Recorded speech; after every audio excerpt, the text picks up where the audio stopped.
Okay, bringing into your mind the Akasha symbol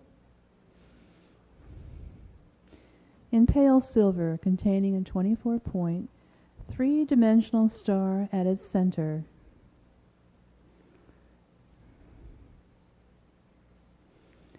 Imagine the Akasha Hierophant symbol at the pineal gland at the center of your brain.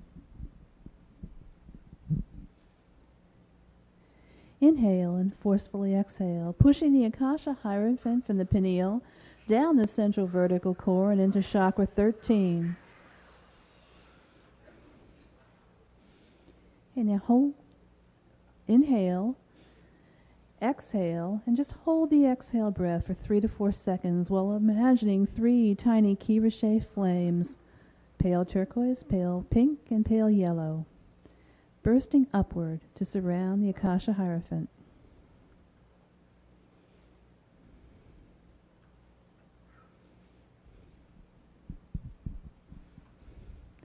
Inhale the Akasha Hierophant with the 3 kira-shaped flames surrounding it, upward to the Maharic shield 12 inches below your feet, and exhale forcefully while imagining the Akasha Hierophant and 3 flames expanding outward on a horizontal plane throughout your pale silver Maharic shield disc.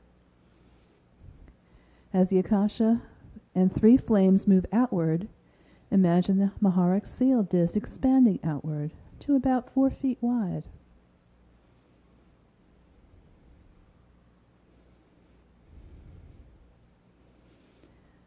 Inhale, exhale, and just holding the breath for 3 to 4 seconds following the exhale, imagining that your 4 feet wide pale silver Maharic shield at the soles of your feet vibrates as cycling currents of pale turquoise, pale pink, and pale yellow kira-shaped frequencies blend with the Maharic D12 silver frequency. You may feel or sense a gentle buzzing sensation as your Maharic shield frequencies accelerate in oscillation rate to carry the kira-shaped current.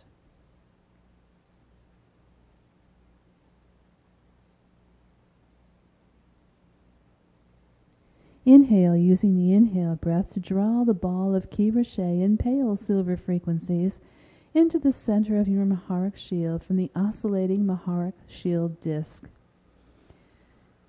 Imagining that the 4-foot Maharic shield disc remains extended while the kira-shaped Maharic ball collects in the center of the Maharic shield to reform a teardrop-shaped kira-shaped Akasha Hierophant flame in the center of your Maharic shield.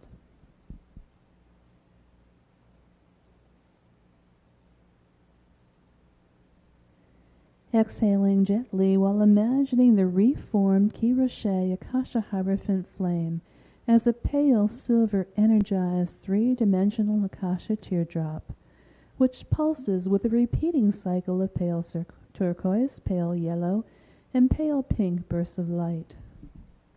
This image of the Hierophant as a 3-dimensional pale silver Akasha teardrop, pulsating with repeating bursts of the kira-shaped color sequence, will now be referred to as the Akasha flame.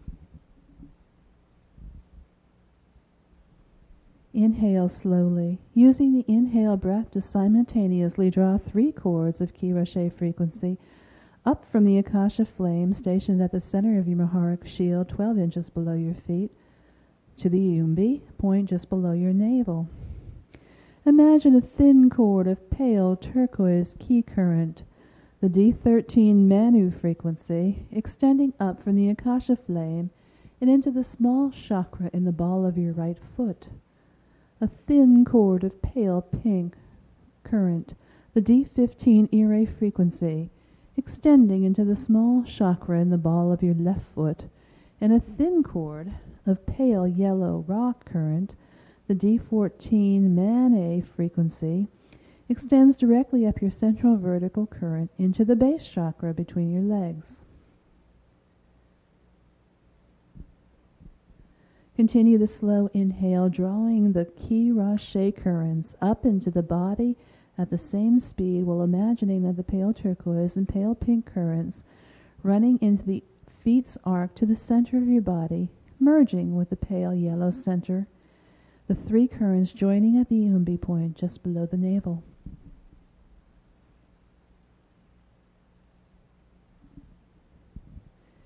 Exhale gently while imagining that the meeting of the Ki-Rashe chords forms a glowing emerald green crystal in the Umbi point.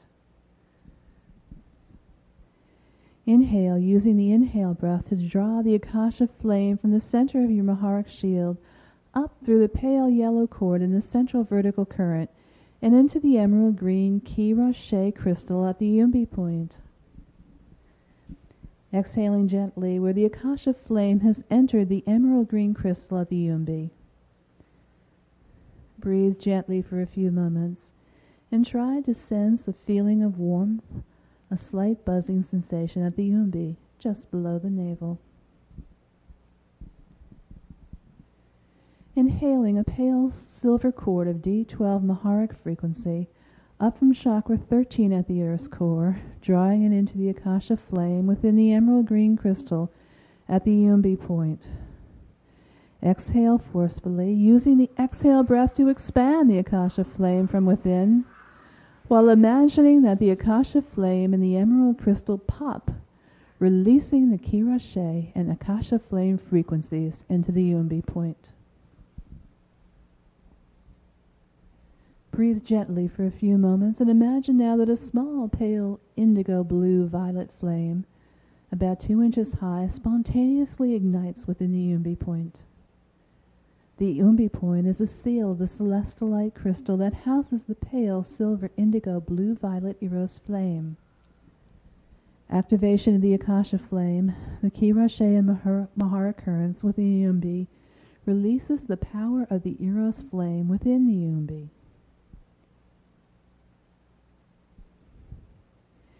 Inhale, using the inhale breath to draw the pale silver, indigo blue violet Eros flame up the central vertical current and into the Azure.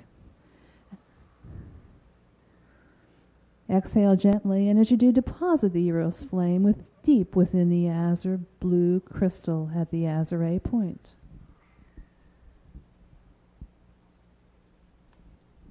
Inhaling Mahara current up from the Earth's core and into the pale silver indigo blue violet Eros flame at the Azure point.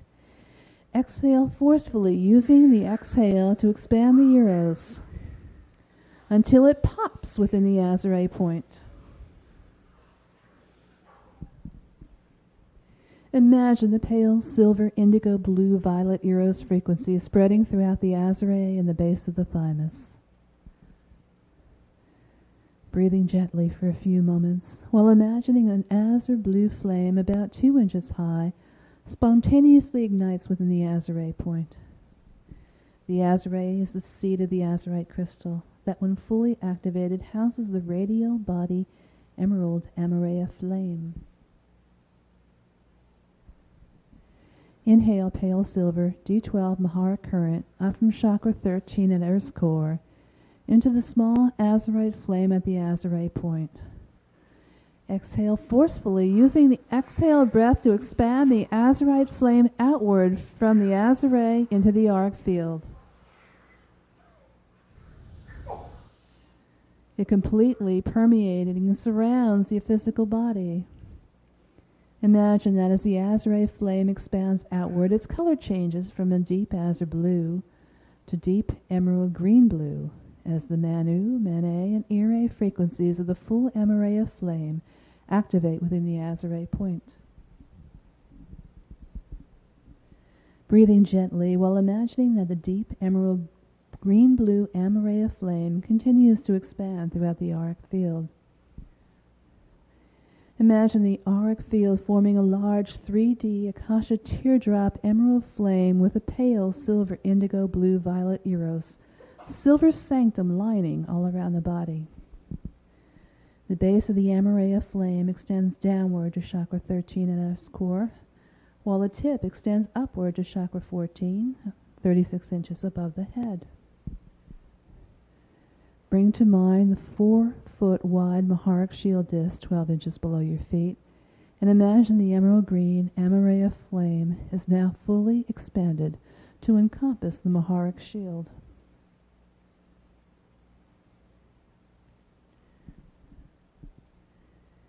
Returning your attention now to the Azure point at the base of the thymus gland. Inhale pale silver Maharic current up from chakra 13 to form a small 2-inch pale Maharic silver flame in the Azure. Exhale forcefully, using the exhale breath to push the pale silver Maharic flame up from the Azure and into the pineal gland at the center of the brain. Breathe gently and bring your attention in the pineal gland at the center of the brain. Imagine that the pale silver Maharic flame holds 2 tiny crystals at its center that appear as sparks of light, one the vibrant violet of D7 frequency, the other the metallic yellow gold of D8. Inhale Maharic current up from chakra 13 and into the Maharic flame stationed in your pineal gland. Exhale forcefully, using the breath to fill the Maharic flame with a burst of Maharic current.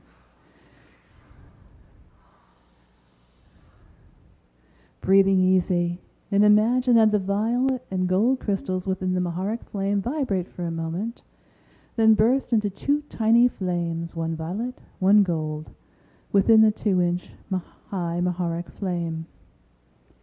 Inhaling Maharic frequency up from chakra 13, and into the Maharic flame at the pineal gland, and gently exhale from the Maharic current.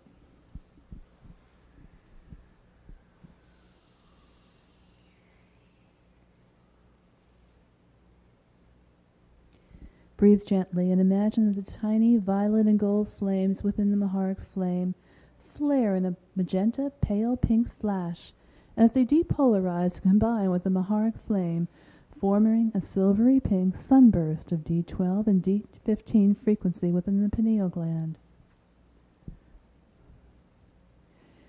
Inhale Maharic current up from chakra 13 and exhale forcefully, using the breath to push the silvery pink sunburst vertically upwards from the pineal gland through the 7th, 10th, and 11th chakras and into the 14th chakra, 36 inches above the head.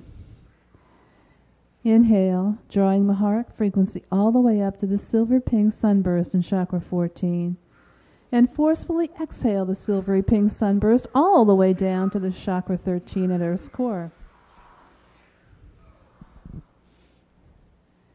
Inhale again quickly, using the breath to rapidly draw the silver pink sunburst up from the central vertical core to chakra 14, 36 inches above your head. And again, exhale forcefully, using the breath to send the silvery pink sunburst down to 13.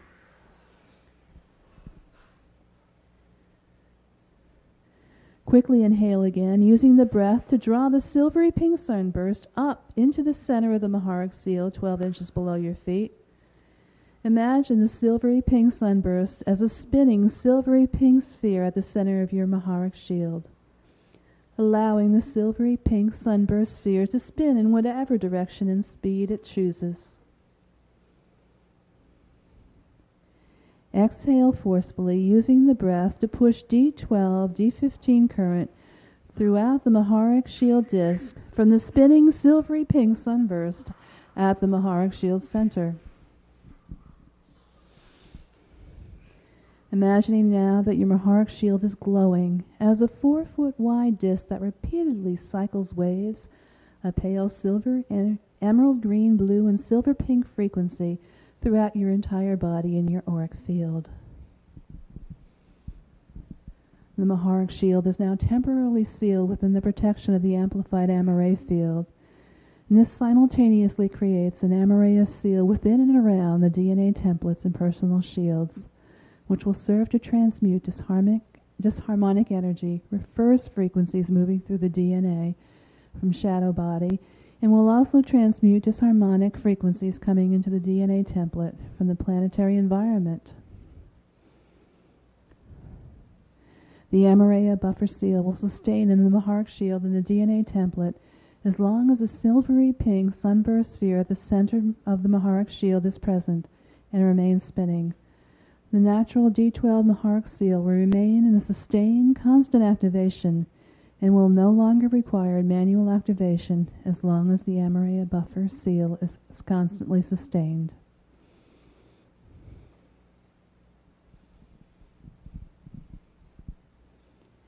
Okay. We also have there's two other new codes that we need to induce. So, and we also I've been also asked to lead the newcomers through the Lotus breath. But for a change of pace, I think right now we're just going to get set to do a pineal induction of the new codes. So just take a break for a moment as we get set up to do that.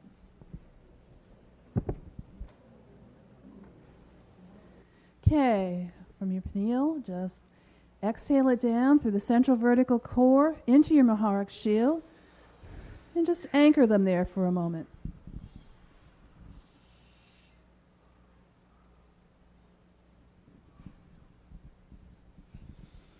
From the Maharic shield down into the Earth's core as we're anchoring these codes into the center of Earth's core.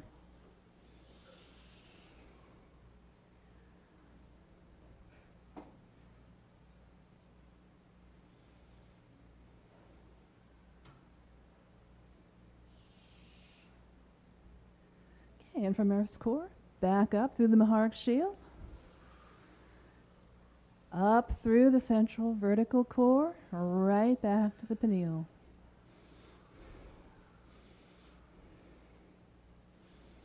As these two beautiful new codes are now firmly anchored in your template.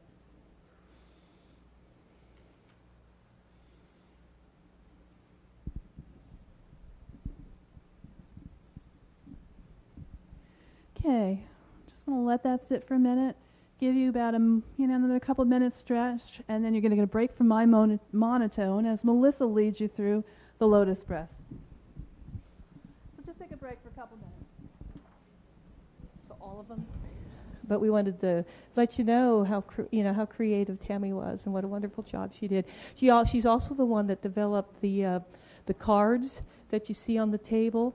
And so Tammy's been doing just a wonderful job. So if you have a chance to see her during this time, and just tell her thank you and that you really appreciate her creativity. Thanks.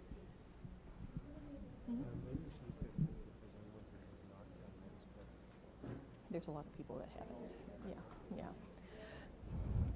Okay, is everybody ready to start? We're going to be doing the sequence of Lotus breaths. We'll start out with the Lotus bud breath, and then the Mane breaths, then the Ire breaths, and then the Manu breaths. So if we can go ahead and just dim the lights a little bit. And everybody, if you just want to kind of close your eyes and settle in.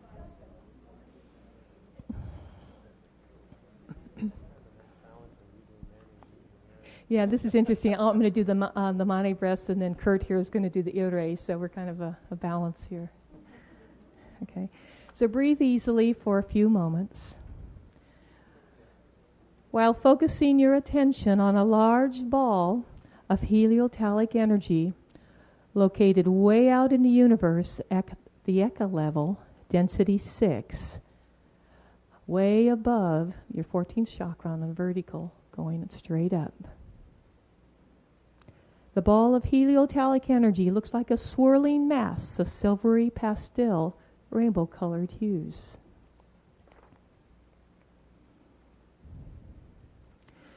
Now forcefully inhale, pulling the ball of silvery pastel rainbow frequency down the center, in through your head and into the Azure point, just below the thymus. And then hold this inhale breath, while imagining that the ball of heliotalic frequency, now stored in the Azure, separates out into 6 smaller balls of silvery pastel rainbow-colored energy. And while imagining that, in just a few seconds, we're going to be forcefully exhaling these 6 balls of heliotalic energy outwards simultaneously in 6 directions. If you remember the 6-point axis, one vertically up and one's going to be vertically down. and 4 outwards at 45 degrees to the vertical axis of your body to a distance about 1 inch from the surface of the body. Okay? So that's now forcefully exhale these balls out and then hold the breath briefly while imagining or feeling the 6 balls of silvery pastel heliotalic frequency stored in your etheric body, and then inhale forcefully, bringing the 6 balls back into the azure. And then when you're ready, repeat once more. Then bring it back in and repeat for a 3rd time. And then from the final inhale, hold the silver pastel rainbow ball of heliotalic at the azure momentarily. And then breathe easily for a few moments, whilst once again imagining the large ball of pale silvery rainbow energy separating out into 6 smaller balls of energy. And just start preparing yourself for a sequence of 6 rapid inhale-exhale breaths. And during each breath, we're going to visualize or imagine that we're pushing these 6 balls out on the 6-point axis through each of the 6 density Merkaba grids stationed at D4, D7, D10, D13, and the Ecka D1 and Ecka D4 void. And you can just imagine, 1, 2, 3, 4, 5, 6. You don't have to remember which density, but your higher self remembers. And we're going to be pushing the energy balls in the 6 directions simultaneously as before. And then we'll be holding, and then, so then I'll lead you now into that. Okay? Breathe in. Okay. And now breathe out to the first density. And now breathe out, push it out again to D7, push it to D10, push it to D13, push it to D1, and Ecka D4 void, and then breathe it back in. Now, you're not going to do a separate breath for each one. You're going to be pushing it out each on one breath, okay? Okay, so breathe again. Okay, now let's push it out. D4, D7, D10, D13, Ecka D1, Ecka D4, and breathe it back in. Now push out again. Okay, D4, D7, D10, D13, Ecka D1, Ecka D4, bring it back in. Push it out again. D4, D7, D10, D13, Ecka D1, Ecka D4, and breathe it back in. And once more, push it out. 1st, 2nd, 3rd, 4th, 5th, 6th, and then inhale and bring it back into the azure. Okay. Now, from the first inhale, we're going to return the ball of this pale silvery to the energy to the azure. Okay. Now we're going to exhale and push the large ball of energy up from the azure down to the umbi, just above the navel. So go ahead. Now push it down. Okay. And now separate the ball out into the 6 balls. And from the umbi, we're going to push it out again on the 6-point axis out to the 6 densities. Okay. Now 1, 2, 3, 4, 5, 6. Breathe it back in. Okay, now repeat. 1, 2, 3, 4, 5, 6. Breathe it back in. 1, 2, 3, 4, 5, 6. Breathe it back in. 1, 2, 3, 4, 5, 6. Breathe it back in. 1, 2, 3, 4, 5, 6. Breathe it back in. And once more. 1, 2, 3, 4, 5, 6. And return it to the umbi. Now breathe in again and push the ball up to the Rajna point at the center of your brain. Okay. Okay, separate it again into 6 balls. Okay, and now let's start the breathing. 1, 2, 3, 4, 5, 6. Back in. Now again. 1, 2, 3, 4, 5, 6. Back in. Again. 1, 2, 3, 4, 5, 6. Back in. 1, 2, 3, 4, 5, 6. Back in. 1, 2, 3, 4, 5, 6. Back in. And once more.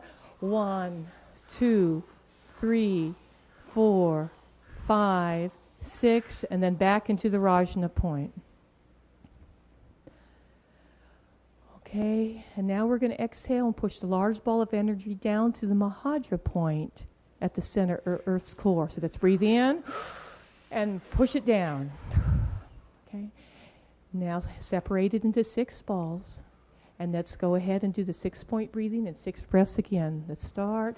Go. 1, 2, 3, 4, 5, 6. Breathe back in.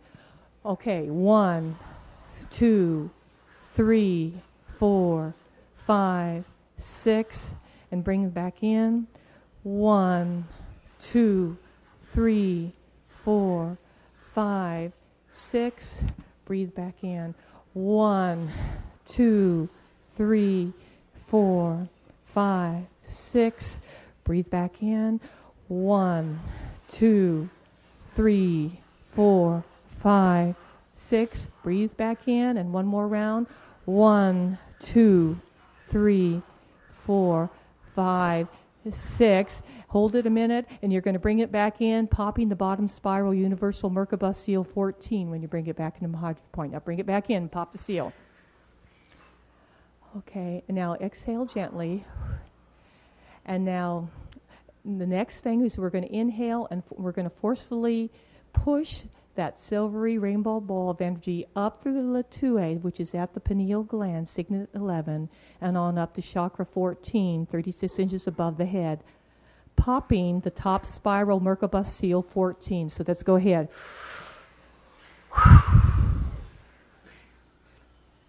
And then just breathe easy, spending a few minutes to feel the circulation of energy throughout the lotus petals formation in the density fields around you. So just breathe easily for a few moments, and then we'll start the Ire breaths.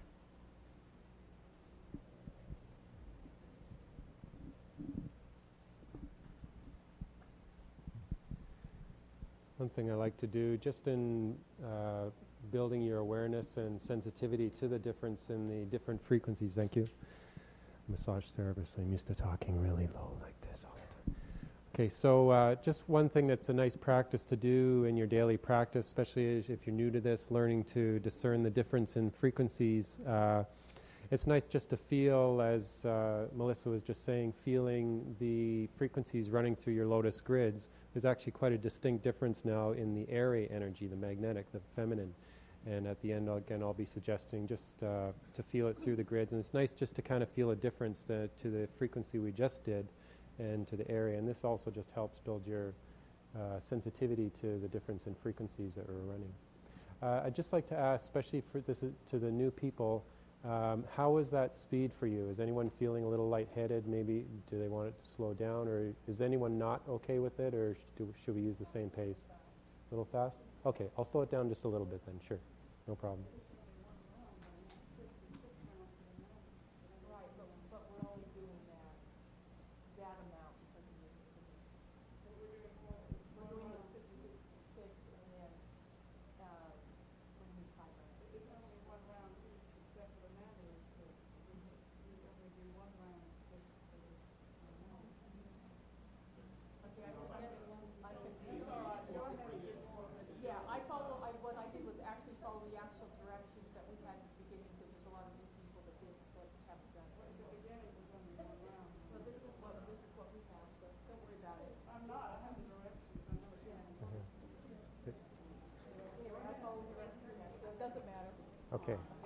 Okay then, so coming into focus again. Coming into focus again. So bring your attention now. We're going to do the same idea, but this time bringing the pale silvery pastel rainbow hue from down below.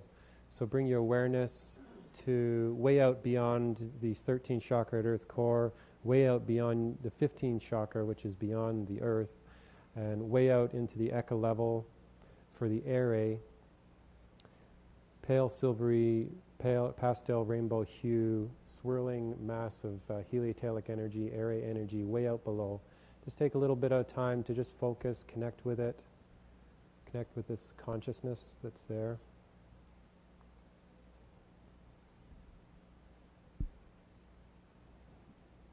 Connecting fully with it.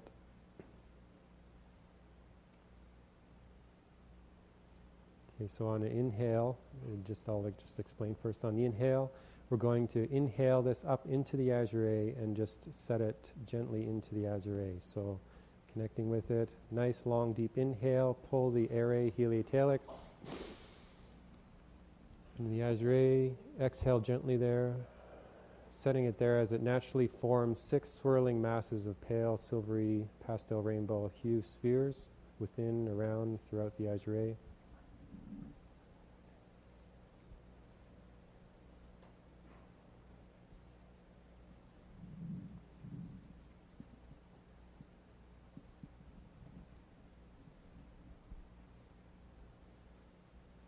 Okay, so now again we're going to expand, send these out in the 6 different directions on the 6-point lotus axis out into the etheric body field.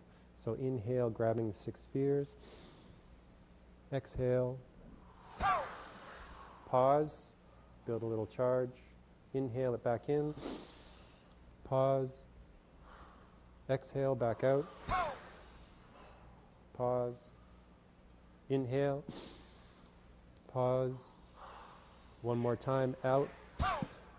Pause, and back in. Pause, and exhale gently, setting it there. Again, focusing on the 6 spheres. We're going to go through the 6 densities levels. I'll talk us through it. Do you still want to do the 6 rounds of it from each point? Yeah, okay. I was just confirming something with Melissa. Thanks. Okay, so focusing on these 6 balls there. I'm going to inhale, grab it. Exhale, send out to D4. D7. D10. D13. Ecka-D1. Ecka-D4. Inhale back in to the azure. Exhale back to D4. D7. D10, D13, Ecka-D1, Ecka-D4, pause, inhale back into the azure, exhale to D4, 7, 10, 13, Ecka-D1, Ecka-D4, back in, at D4, D7, D10, D13, Ecka-D1, Ecka-D4, pause, back in, D4, D7, D10, D13, Ecka-D1, Ecka-D4, back in, once more, D4, D7, D10, D13, Ecka-D1, Ecka-D4, back in, pause, now send it up to the Rajna, exhale, the Rajna up at the pineal there. How is that pace for everyone? Okay. You can't hear me? Okay, thank you. So focusing on these 6 balls in the Rajna.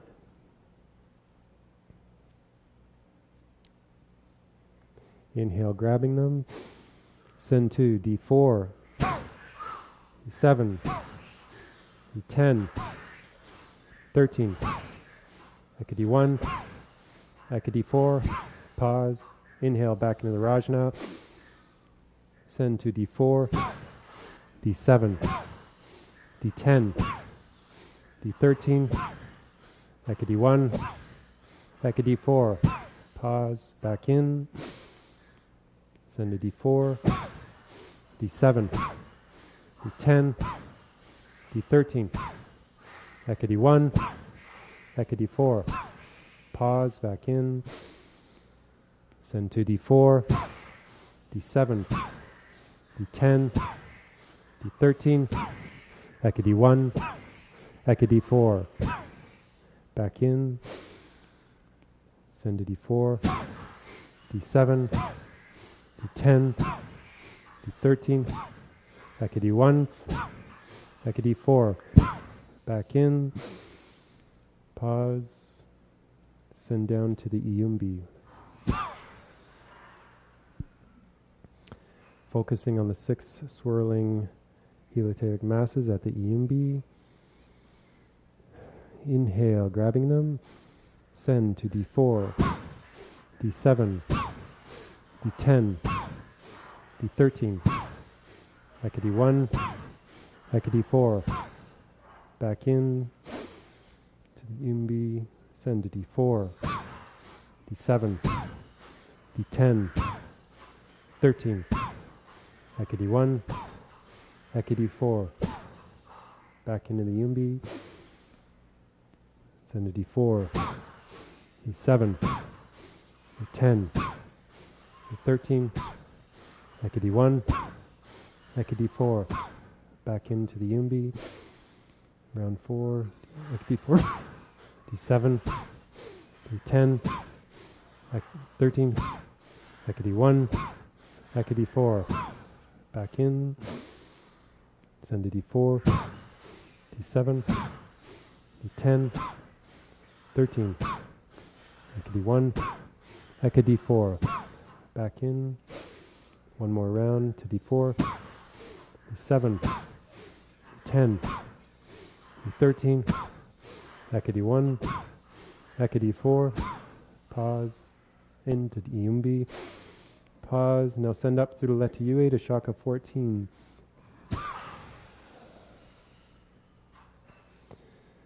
Take a moment to connect with the 6 spheres at Chakra 14, 36 inches above your head. Again, we're going to do 6 rounds. Inhale, grabbing them. Send 2, D4, D7, D10, 13, Ecka-D1, Ecka-D4. Back in, Chakra 14.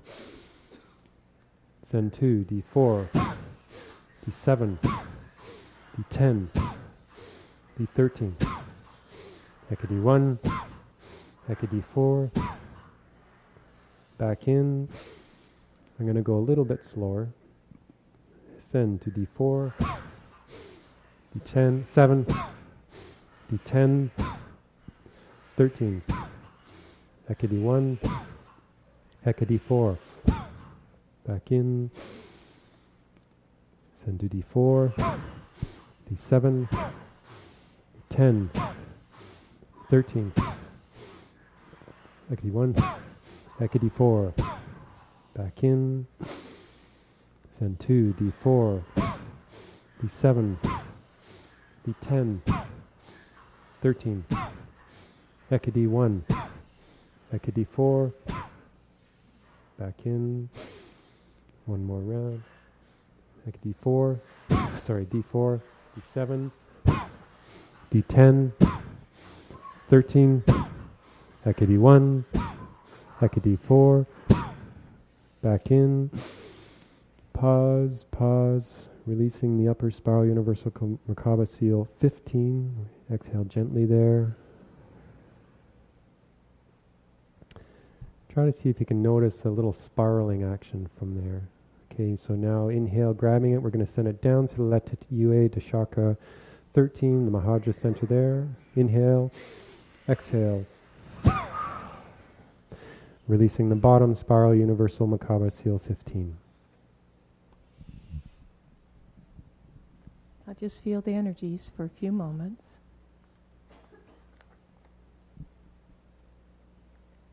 And then we're going to start the Manu breaths.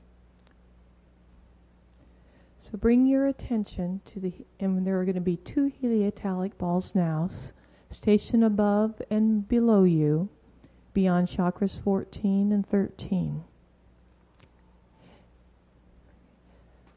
So bring your attention that there are 2 balls of heliotalic energy stationed above and beyond you, above and below you, beyond chakras 14 and 13.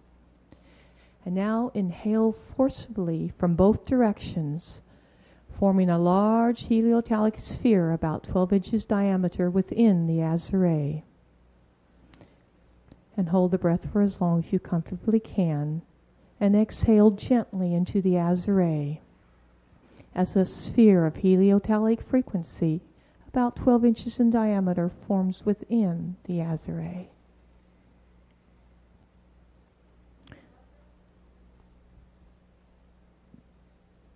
What was that?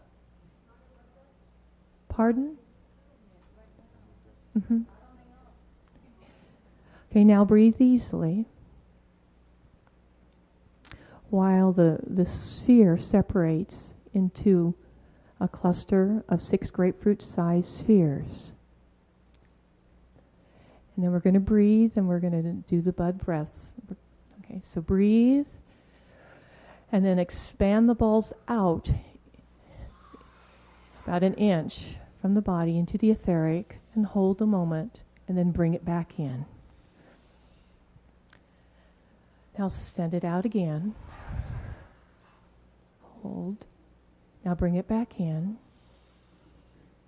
And then send it out one more time.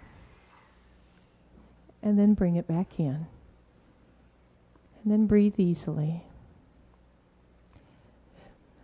Now you're going to breathe easily again while the 12-inch diameter sphere separates into 2 clusters of 6 grapefruit-sized spheres, one vertically above the other, within and around the azure. And in a moment when we start, you're going to have the visualization of you're going to be inhaling from both directions, and you're going to simultaneously push the upper sphere down into the umbi and the lower sphere up into the rajna point at the pineal. So there's going to be that switching of positions. Okay? So breathe easily now. And if you haven't, then separate it into 2 clusters of 6 grapefruit-sized spheres, one vertically above the other, within and around the azure point. Now breathe in and simultaneously push the upper sphere down to the iumbi and the lower sphere up to the rajna at the pineal.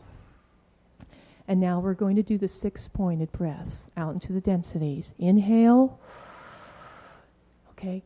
Now breathe out into density 4, push it again to density 7, push them into density 10, push it to density 13, now push it into Ecka-1 and push it to Ecka-4, then bring it back into the iumbi and rajna and breathe easily for a moment. Okay, now you're going to inhale and you're going to push the sphere at the iumbi up into the letue point at the center of the brain and the sphere at the rajna point down to the tailbone. Okay, let's breathe in. Okay, now push them down and up simultaneously. Okay, now we're going to breathe in. Now push it out, both of them out to density 4, now 7, now 10, now 13, now density 1 Ecka, and Ecka-4, and now bring it back in. Okay, rest a minute. And now you're going to inhale and simultaneously we're going to push the sphere at the letue down to the mahadra point at the earth core and the sphere at the tailbone up to chakra 14, 36 inches above the head. Okay?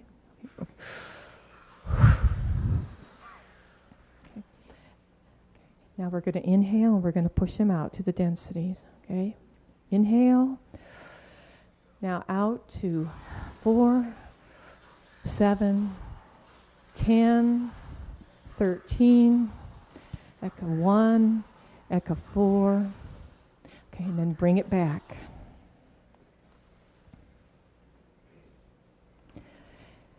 And now we're going to forcefully inhale, and we're going to push the spheres that's located at the Mahadra and the earth core back up to the Azure. Okay? Okay, now bring them back up to the Azure. Okay.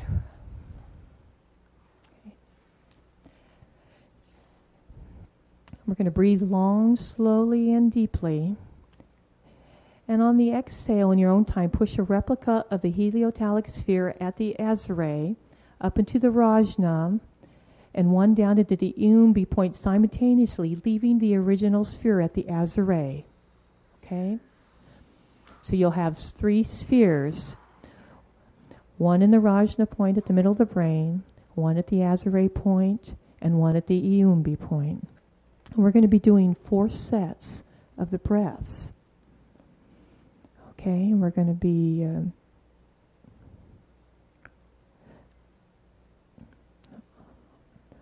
it's going to be of the 6 pointed breaths. So we're going to push it out to the densities again. Are you ready? Okay. Okay. Exhale out to 4, out to 7, out to 10, out to 13. Ecka-1, Ecka-4. Bring it back in. Okay. Now push it out again. 4, out to density 7, out to density 10, out to 13, out to Ecka-1, out to Ecka-13. Out to 4. Okay, now bring it back in. Push it out again. Out to 4, out to 7, out to 10, out to 13, out to Ecka-1, out to Ecka-4, then bring it back in. And we're going to do one more round. Okay, push. Out to 4, out to 7, out to 10, out to 13, out to Ecka-1, out to Ecka-4, and then bring it back in. Okay, now breathe again and hold it as long as you comfortably can. And then in your own time, you're going to exhale, pushing the 3 spheres out to form one expanding heliotalic sphere, going out in all directions, out beyond chakra 14 and beyond the earth core. And if you want to take more than one breath, that's fine. Just visualize, imagine it expanding out and out and out. Then you're going to take one final breath into the Azure, long, slow, and deep. Hold it.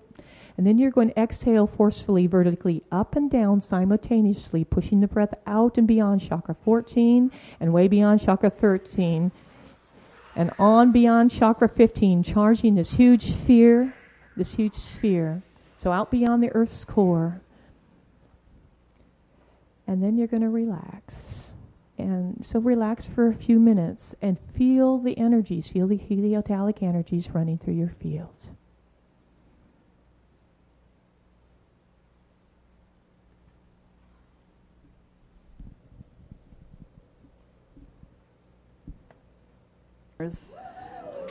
Let's give them a hand. That was a lot of frequency for them to assimilate. They did a great job.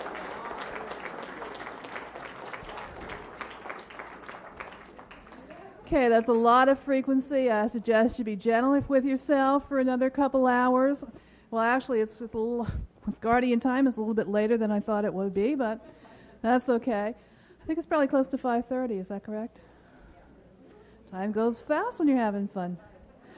So I would say come back about 6:30. If you probably made it around 7, I don't think you probably missed too much. Okay, folks, great job. See y'all later. We're working on graphs, all during the break time when we weren't on, and there are 35 more of the core program, load 'em things to go, and probably 30 more of plugging those into the body. So there's about 60 more graphs tomorrow morning. That's before we get to the techniques for tomorrow afternoon. So it's going to be a very lively weekend. we're not doing too bad as far as guardian time and schedules, all right? I mean, sometimes, for those of you who went to Ireland last year, it was, what was it, 2 o'clock in the morning we finished? We started at the end of the workshop, right? The transmissions aren't running that bad this time, which is really good, but the graphs, when you see them, you'll see why. I say the graphs are so intensive. They take huge man-hours to produce them, and we are still in production. We'll probably sleep Monday. But it's worth it. This information, to have all of this information, the information you're going to see tonight, which some of you have already seen, but not quite in this, slanted this way for this purpose, and some of you haven't seen it at all. Combining this information with the new information, it's just the most comprehensive book on. This is without words. This is just a book of pictures, because there's no time to like put text, big text blocks and pages in between right now. But for us, it's very special to see that accumulation of sacred data in one place where it's available to the public, because it has been so long on this planet since even bits of this information were available. People used to get their heads chopped off and burned at the stake for having this information for many thousands of years. So we're really part of a sacred process right now of bringing this work together in a healing form. It's really exciting. I think tonight what we're going to try to do, try to do in 4 hours, yeah. We're going to get through 62 minus 9 graphs that we went through 9 this morning. Then we're going to attempt to do the 6-step process involved with Kathara 2, all right? Now, this isn't in written form yet. I have basic notes on it. So we're going to run them. What I like to do when I teach Kathara is have enough room where people can, and enough time, where people can pair off and, one person plays client and the other person plays facilitator, and one gets to lay down on the floor while the other works on them. This takes a huge amount of time, good part of it in rearranging chairs and things like that. We're not going to have time to do that this time. So what I'm going to do is when it gets to technique time, when these are facilitator techniques, how you can assist other people in passing on these activations for healing purposes. We'll read you the steps, we'll show you the hand positions, we'll pretend or even put a body here to show you, but we're not going to have everybody get down and practice. Because there's another set of 6 steps tomorrow as well that'll be in the afternoon after the 60-some graphs, where you finally will understand all of it. When you understand all of these pieces of anatomy together, this is literally the anatomy of your spiritual body, the closest levels of your spiritual body. When you go into healing facilitation with that knowledge, knowledge is power in that situation. You have the ability, when you have this knowledge is frequency as well. These are frequencies literally running on heliotalic currents. So the more of it you can absorb, the more of it you're exposed to, the more your fields will be able to hold. This is why we like to give you chart packs before you leave, so you have the graphs, because the graphs are like symbol codes. Even if they didn't have words on them, they still radiate the truth that they're representing in many, many forms, multidimensional forms. So those graphs alone, you can use them as meditation devices, and it will teach you more. It will trigger more understanding in your own self as you use them. It looks pretty good as far as having a chart pack available by tomorrow night, which means whatever graphs you see, you'll be able to take home with you. And we'll have the techniques written down, so you'll have your facilitator techniques. The reason why we knew it was going to be a bit hectic as far as getting the new information in, we had no idea how hectic as far as how intense the new information was. But this is why we didn't build this as a teaching class. This isn't, you can go out now and teach Kathara. Good luck. Kathara level 2 and 3. First absorb it and learn the processes. Fortunately, the processes are much easier than the technical knowledge involved in understanding what those processes are for. So it's worth developing the understanding, because you can have the sense of self-satisfaction in knowing that you are an educated healing facilitator. You have something to offer people who come to you. You're not a charlatan. You're somebody who is educated in a system that is very coherent, very integrated with itself, that integrates contemporary science and ancient spirituality all into one place. So it's not a fluffhead, type of thing to do. It's not, oh, I'm going to call the angels and they're going to heal through me, la-di-da, blow on you and you fall over. It's not one of these type things. There are people out there who do this, right? Yeah, I remember one tried it on me and I stood there and blinked. And she blew on me again, and I still didn't fall over, and she told me to sit down. Right? I was in the audience. So you're not going to have to worry about those kind of performances because you're not going to be a performer. You're not going to be a charlatan. You're going to be an educated individual. And because of that, you have great gifts to give to the people who will come to you. You will also create a radar station right within yourself where there will be people through the astral fields. They will pick up that frequency, and people who are in need of these services will come to you. You may meet them in the grocery store. You may, trip over somebody's mail that got sent to you that didn't belong there, and somehow you end up meeting the person and they end up needing a healing thing. So there's almost like a referral service in the D4 frequency bands and higher that is a networking system where the frequencies you carry will bring to you and draw to you people that need what you have to give, and also they have something to give to you. In Kathara healing, it's really nice because you're facilitating, but you're supposed to, and we've taught this in Kathara 1, you're supposed to realize they're helping you to heal too. One of the things that can help you really use your healing facilitation experiences for personal growth is to realize a little hidden truth about healing situations. Anyone who comes to you is reflecting a miasmic pattern in yourself. What they're asking you to assist them with, there is a part of you that is holding that same pattern. That's what drew them to you to fix. So as you're facilitating their healing, you are facilitating your own, and they are facilitating yours as well. It's a dual process. So if you can keep that in mind, it's interesting. You look at the clients you might have had for a day and say, what were we working on? And look for the symbol connections, because sometimes, or if you're working on somebody that has like a broken leg and they want some assistance with pain management, you look at your leg and say, well, my leg's not broken. Maybe you had an incarnation where it was in a very painful way, and there's a deep miasm still stuck in your body somewhere in your leg that you don't know because it's not bothering you right now, but it's still in your shield in there. If you ask your own Christos self, you can get the information you need. What did that client mirror for me today? What part of me drew that client to me? And then you start to also realize everybody are symbol people. You're symbol people to other people, and other people are symbol people to you. Just mirrors reflecting a part of the self. And it starts to dissolve the illusion of separation between you and the world, between you and clients, where you realize progressively more and more the oneness that we all are a part of, whether we're rising or falling, regardless of what path we're on. We can never be anywhere but part of the oneness. And the more we recognize that, the more joyful life becomes, and the more peaceful our being responds to things that might appear traumatic on the outside that upset other people. You find yourself emotionally moving to a place of spiritual maturity where you start to see the positive in what appears to be negative on the surface. You start to see the God spark in all expression, even in what appears to be negative expression.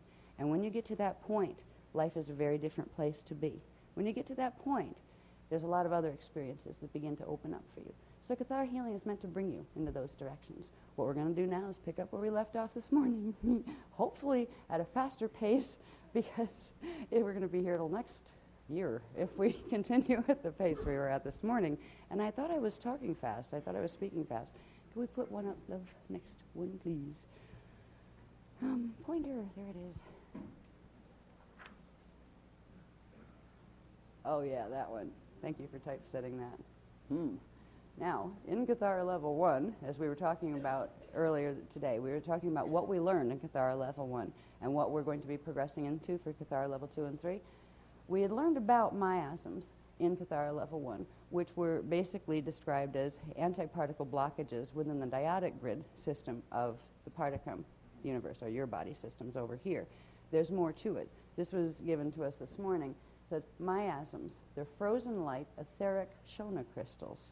Now it says miasms are antiparticle Shona static light radiation fields within the particum Kathara core density template that manifest as corresponding Shona static field distortions within each successive level of the density multidimensional anatomy. That means they manifest all the way through from the core template all the way up into physicality. Shona static field miasm distortions within the multidimensional anatomy emerge as frozen light or static light, light that can't move, it can't breathe, it can't expand or contract, it just sits there. If you remember, standing scalar waves sit there, but they flash on and off. They move between oscillation and vibration. They breathe, but static light can't breathe. We'll get more into that and why tomorrow. But this, and understanding what miasms are, these things that we're trying to clear from our shields and from our bodies, this helps us to understand that they're literally frozen crystals, or crystals of frozen light, right, which is radiation. Right? Okay. Emerges frozen light, reversed polarity charge units of radiation within the PCM dyadic grid, which block the natural function of dyadic grid white hole vortices.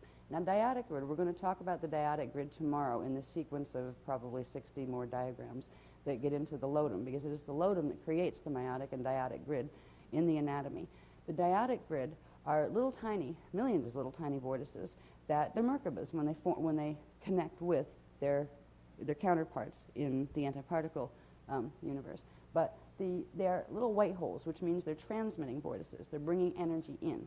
The dyadic grid brings energy in from the antiparticle universe. It's part of the transfiguration point that I mentioned before, which is the process of manifestation and demanifestation. Where does frequency go? How does it weave itself down the dimensions and then back up the dimensions? It's not simple where it goes from D12 to D11 to D10. Oh boy, yeah, we're going to see that tomorrow too. So anyway, these dyadic grid little white hole vortices get blocked by these units of frozen reversed polarity radiation, and it manifests all the way up through from the core template into the physical body structures. Okay? Now, these distortions, these miasmic distortions, the shonostatic distortions, they prevent the natural flow of energy, frequency, and consciousness between the PCM particle and pKa antiparticle systems by distorting organic axiom line polarity and function. So they directly alter the natural flow and function of the axiom lines. Now, the axiom lines are the template lines that carry frequency, the fixed flashline sequences that carry frequency into the radial bodies, and they are the set patterns for the meridian lines, for the radius lines, for the natus lines, and they are the patterns for the body systems of the nervous system, the central nervous system, all of the nerve charts that you see with chiropractic and stuff like that. All of those nerve systems are a physical manifestation of these line networks, these flash line networks. So is the system of veins that carries blood through your body. So are the systems that carry oxygen through the body. So these, when there is a distortion in the axiom lines, there will be a distortion all the way up through the entire body system into the physical manifestation. What these distortions are manifesting as, in one form, are inorganic proteins within the blood crystals that don't belong there, and the omission of ones that do. It's literally carried in the blood, the miasmic imprint that we are working with the Shona fields and trying to clear. It literally affects the blood. And there will be, when we get into Kathara 4 and 5, there'll probably be more on how it affects the DNA, and through the DNA affects the blood and the bone marrow and all sorts of things. But for now, it's enough to understand that these miasms, it's not just a funny word that means something about antiparticle stuck someplace. These are literally crystals of frozen light, where light becomes, think of snowflakes. They're water droplets, and under certain conditions, they turn into crystals. Well, light does the same thing. In fact, all matter is made of light, either dead light or alive light. These are dead light matter. Okay? The frozen reverse polarity charge units, they're shown as static field radiation within the dyadic grid vortices, emerge into matter density manifestation as tangible mutation in atomic structural organization and elemental bonding. This is deep. All right? This isn't just, it manifests as things that hurt in your body. This means not only do these distortions affect biological life forms, they affect all matter forms in a system that's affected by Shona distortion fields. It means the atoms are not functioning or structured the way they're naturally intended to be. It means the relationship between protons, neutrons, and electrons in the formation of atoms is literally off. It also directly affects the processes of mitosis and meiosis and cellular division and all of those things. It affects conception when babies are being made and what those baby bodies, those fetuses grow to be and what limitations they're going to have. So these are core mutations that I've not seen another healing system on planet that deals with them directly. I've seen a few that talk about DNA activation, none that talk about mutation of the DNA. The reason why a lot of that turns into fluff is because you're not going to have much luck activating your DNA while all this stuff is still stuck in it. What we're doing is clearing this stuff progressively, and it is not something you're going to do overnight with a wish and a prayer and a hail to the angels. It's something you need to know what you can do with your energy systems here, and you need to reach for it. You need to reach, and if you can't see yet in the inner vision, you don't need to see. You need to believe in the fact that you have a Christos level self that can see these things and make a conscious effort to link with that self, and to know that that self, because you're giving it permission, will work directly with you and guide you, even if you can't hear it or see it yet. So belief is a part of this. We never ask you to believe us, believe us. We say, well, here's what we believe. Take it or leave it. You know, we take it because it makes sense. It makes more common sense than anything I've seen on planet. Plus, I've known this for a long time. This information, we used to teach this. We've taught this over and over before at different times, way before Atlantis. So we are back to the sacred teachings, and we are revealing the Shona static fields. The Shona static field radiation light units manifest as literal crystalline structures of subatomic components within the etheric ethos blueprint. We're going to learn about the etheric ethos blueprint tomorrow with some other more advanced things. Now, you can look at the ethos blueprint as literally the full etheric body structure. We've talked about the etheric body level, that little level you can see sometimes flashing right outside of the skin. That's just a small portion of it. It's a part that you can get a little bit of 3D vision on, where you can actually see it sometimes. But there's a whole structure of etheric blueprint systems, and we're going to go into what they are. This is where these crystals of subatomic components manifest within the etheric ethos blueprint. They're etheric crystals of varying shapes and sizes that are not natural. There are certain types and forms of crystalline structure that would be natural. The geometrics on which the crystals are built would be natural in terms of Christic mathematical formula. And the Shona crystals are not natural in terms of that mathematical formula, the Christos mathematical formula. All right, various shapes and sizes possessing reversed from natural electrical polarity. So if a thing is supposed to have a positive electrical charge, it has a negative, and vice versa. This does all sorts of things in distorting how the multidimensional anatomy and frequency function together. And this is the core of what has kept us locked in cluelessness, wondering where we came from and why we're here, and watching our bodies progressively fall apart from the time we hit about 35. All right. Now, let's see. Okay. These crystals, the etheric crystals, they manifest in external anatomy, which is the stuff we know as 3D that you can find physically, as unnatural atomic, molecular, chemical, and hormonal substance that interfere with and impede the natural organization and functional processes of the biological organism, thus causing all varieties of disease with intangible physical, emotional, mental, and astral body structure. So they literally affect the whole thing. Your astral body has this problem too. In the bigger programs where we've dealt with the big picture issues, we've looked at the scope of the mutation, and it is not small. It affects what we refer to as the Gaian fields as well. And the Gaian fields are the density 3 levels. That's where your oversoul body is. This is a very ancient problem that has progressively stepped down into the density 1 fields. This is not something new that we've been dealing with even in the last 5 million years. That's when it came here on this planet. But it was with us a long time before, the progression of this mutation progressively occurring. It's nice because in the Kathara program, we don't have to go into the history and into the politics. Because when you go into the history, you find the politics never went away. They're still right out there in front of you. They're being run through the New Age movement. They're being run through traditional religious societies. They're being run through secret society organizations that work with the World Management Team, which is undercover government on a planetary level. There's a whole bunch of stuff that sometimes you're just better off not knowing because it can be overwhelming. Kind of like heal it first, then deal with whatever it was. So Kathara, the way we're presenting the information is allowing us. A lot of us have gone through the real boot camp where we learned the hard way. We learned the whole big picture, and it was intimidating. I know it was not easy for us as speakers to speak about it, but you can now go into the situation of healing, of understanding the basics of what we're trying to heal in ourselves and on the planet, without having to go into yards and yards and yards of history books that go back to 950 billion years ago and up to the present time, right? That involve so many races and race lines from so many different places, you can't even keep track of their names after a while. All right, you don't need to know all that, but it's nice to know if you're curious, if you really want to know what's happening. So people that just come in on Kathara, that information's available in the other programs, and if you don't want to know it, you don't have to. You can still do Kathara, and you'll still get the benefit whether or not you understand the history right now. You can say, well, once I ascend or once I completely heal and get my immortality back, then I'll deal with the history. That's fine, and you know what? Not a bad idea. Right? So anyway, so the word miasm, it refers specifically to these Shona static light field reverse polarity frozen light crystals within the dyadic grid of the Ethos-Etheric body, and that's in the Particum universe.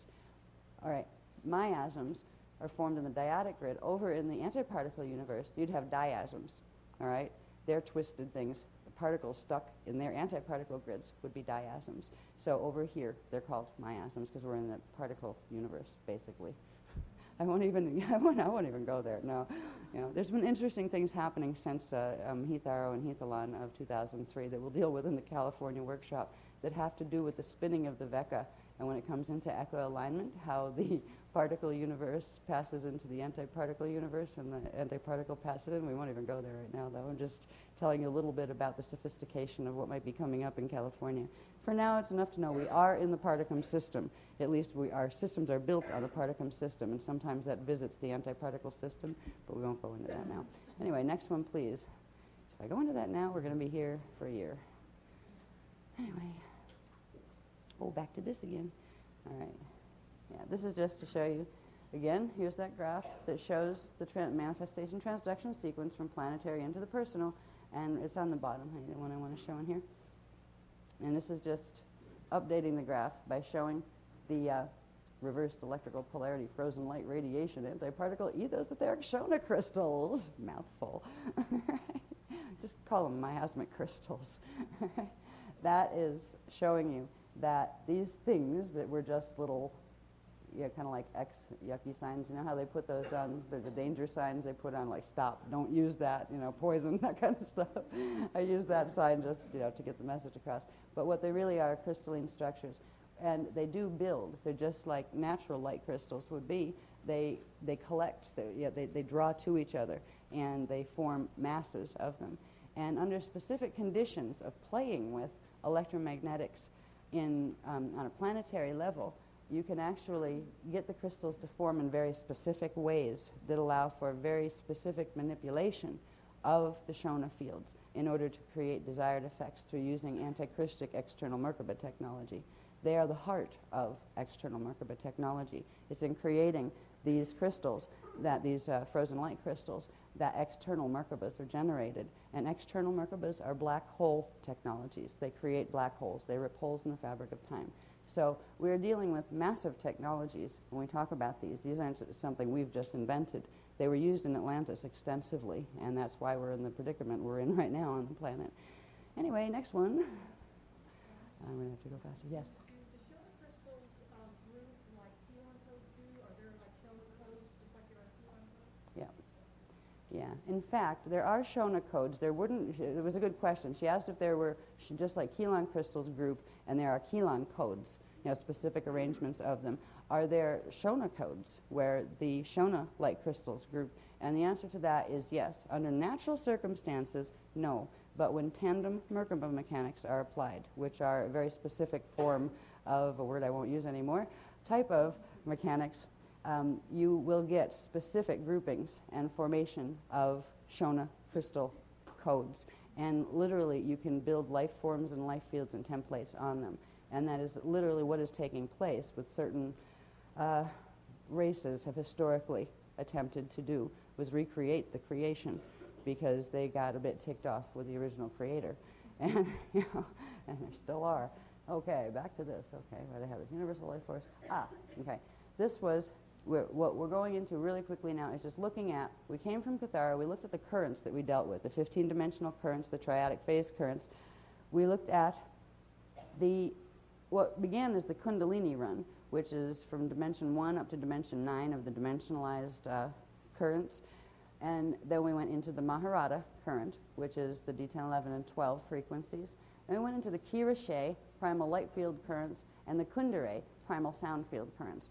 All of these currents are still part of a 15-dimensional system. Beyond that, and where these currents come from, there's something up there that we'll look at very soon.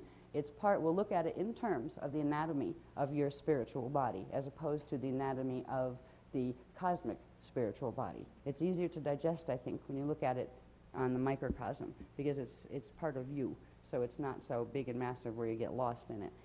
Now, the currents that feed these currents into being, these down-stepped dimensional currents, are called heliotalic currents. And you could refer to them as the central sun currents, because they have to do with something called the Ecka seed atom. We all have an Ecka seed atom. We all got here through an Ecka seed atom. And there are currents of frequency that run through the entire structure of the Eucatharista body that you will see, that come down to the Ecka level, and then from the Ecka level into the 15-dimensional structures of the personal Huva bodies. And this is also, again, the macrocosm is following the same structure. So you're going to see it here in Kathara in terms of your body form, your spiritual body structure. But realize, too, the planet has the same structure, the galactic shields have the same structure, so do the universal ones, so do the cosmic ones. When you think of it in terms of the macrocosm, you think in terms of stargates, where Kathara grids are and Kathara centers are. And when you think of it in terms of your body, you just think of it in terms of inner stargates, which are simply signets where energy passes through from one dimensional set to another, or from one density to another. They mean the same thing, whether they're macrocosmic or microcosmic. So we're going to learn about using the heliotalic currents. They are stronger than any of the currents here. They are the original currents out of which these currents downstepped became smaller in order to create manifestation in the density systems. Next one, please. I got to pick up the pace here. I talk too much, especially when I'm overtired. All right. Now, pardon the graphs. Again, we're just putting as much information as we can, as clearly as we can. There's no time for typesetting at this point, and eventually there will be typeset, but it's not going to be this weekend. All right. The question is, from what source do the 15-dimensional primal life force currents emerge?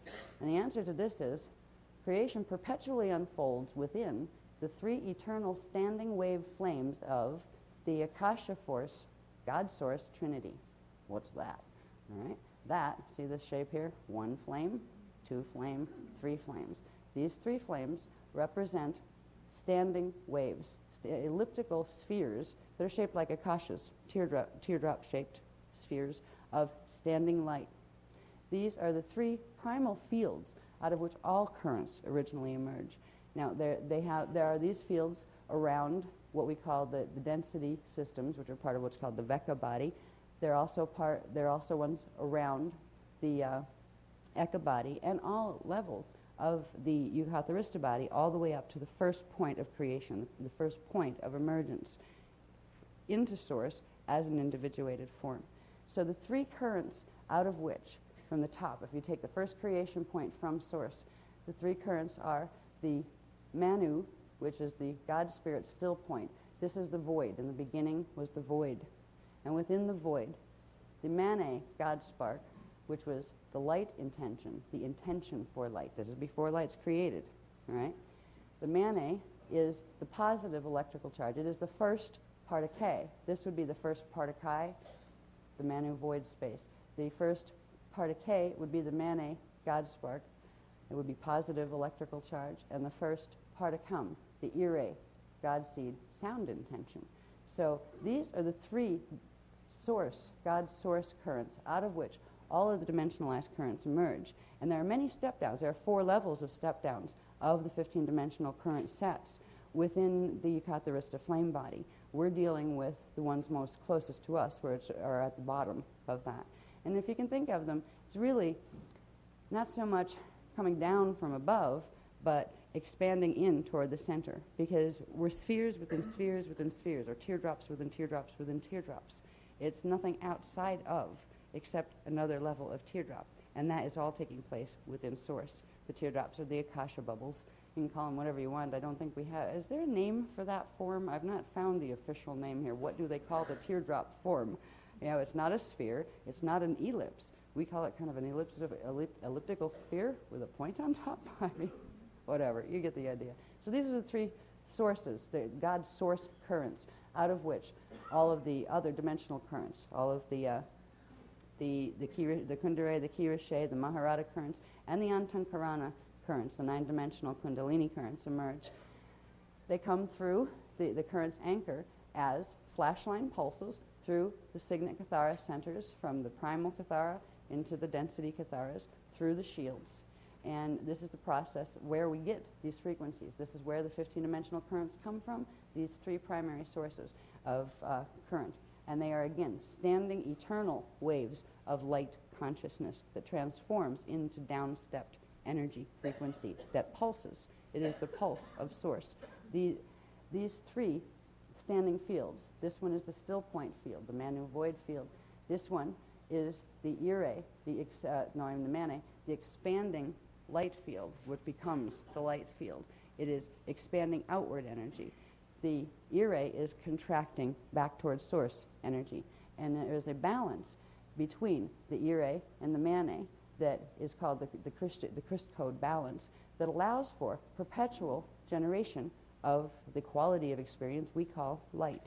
And we'll talk more about light tomorrow. But it all comes from Manu, Mane, and Ire, primal God source currents. Next one, please. So when we talk about heliotalics, these are the core of heliotalics. When you have the Manu, Mane, and Ire, out of those come heliotalic 15-dimensional currents, 4 different levels of them. Then we come into the 15-dimensional triadic phase currents and things that our system down here are made out of. Now, this is just a little bit more information. We don't have to go into it heavily. This was covered in the Dance 4 programs for those who want to know more. But this is an explanation of the breakdown of the currents once they go into dimensionality, once they go into 15-dimensionality. Has to do with the 7 higher and 7 lower heavens, which we'll get into in a little bit. Again, these structures are of the macrocosm, but they're also the structures of your multidimensional anatomy. These are the currents of frequency and consciousness, God consciousness, of which your multidimensional anatomy is composed. So these are living parts of you, and it is living energy. It is unlike the Shona fields, who once upon a time were living, but had the life force changed, where they became static and can't move and can't breathe. So they are not living any longer. These are living currents. There are what are called the 15 rays and 12 domains. All right? The 15 rays are the 15-dimensional currents. The 12 domains are the currents of the higher light sound fields. The difference is the rate of pulsation. The domains are fixed standing waves that tend to just stay on in their condition, whether they are vibration waves that are just sound and don't become light, or just light waves that stay on and don't flash off to become sound. So the domains are form constants. Now, the rays themselves step down out of the constants, and they become the flashing on and off currents of the 15-dimensional time matrices.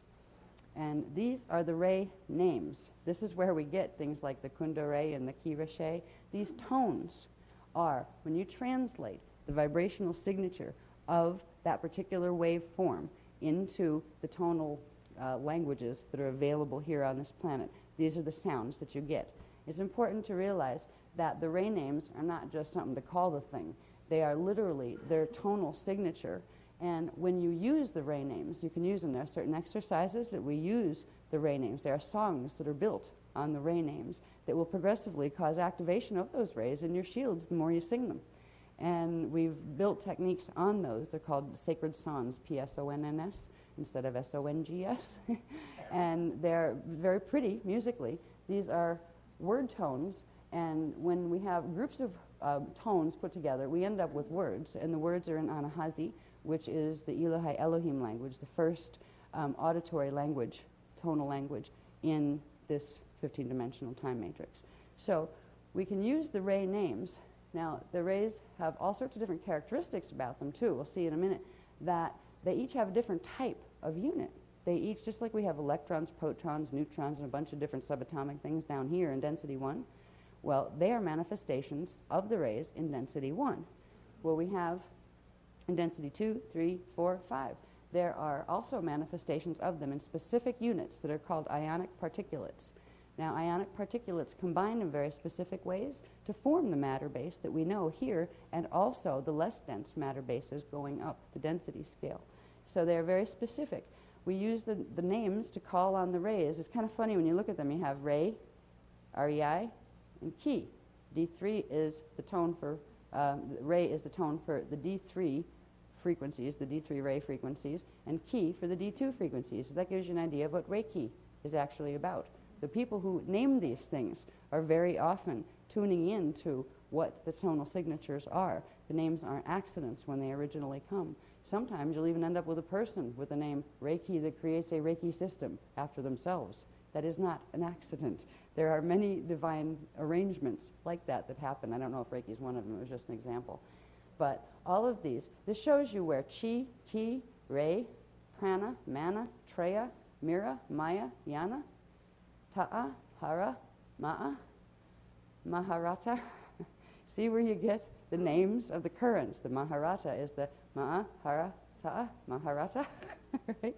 So these ray names are very useful, and you can play with them to activate the rays in your system. So if you want to we're not going to go into it here, but in the dancer program we had using the sacred songs with breathing to activate specific sequences of the Ire, the Mane, and the Manu in the system. In the dimensional structure, each three-dimensional harmonic, where you have a harmonic universe like dimension 1, 2, and 3 for density 1, one of the rays is the Manu carrier, one is the Mane carrier, and one is the Ire carrier. The base tones, D1, 4, 7, 10, and 13, these, well, when you get into 13, 14, and 15, they actually carry combinations of all of the Mane, Manu, and Ire in different proportions. But when you get into the 12-dimensional currents, you have the base tones carry the Ire, the overtones, which are D2, 5, 8, and 11, carry the Mane, and the D3, 6, 9, and 12 carry the Manu, or the unified force. So there are very specific associations with the ray currents, and these are the units they manifest as their primary unit of what unit or particle and ionic particulate carries that particular frequency or ray frequency.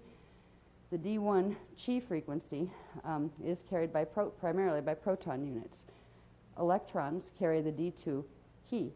The D3 ray is carried by neutron units. These are the basic units that make up atoms here, the atomic structure. As we go up the chain, we have myons, dions, and ionons in density 2. We have irons, ectrons, and that's where we get ectoplasm from, and rayons in density 3. You have mesons, trions, and rayon units in density 4. We talk about the trion meage field sometimes in some of the other work, and it refers to the light and sound fields. When we think about Ire, Manu, and Mane, the Ire is associated with vibration and contraction back to source. It is considered the female element, and it is associated with sound. And the Mane is associated with light. It is expanding, outward moving current associated with light, with a positive charge, where the sound would have the negative electrical charge. And the zero charge, or the neutral charge that contains both, and so therefore has neither because they neutralize, is the Manu, the void, the still point. So there are very specific and very detailed information about the ray currents. We're not going to go heavily into rays here, but I want you to understand how we're making a progression from the small triadic phase currents that we learned about in Kathara 1 into understanding what these ray currents really are. And this is the science of the rays, but the real science of the rays, not based on 7 twisted Shona field rays. They're built on the natural structures of 15-dimensional rays that emerge from a Christic code system. All right, next one, please.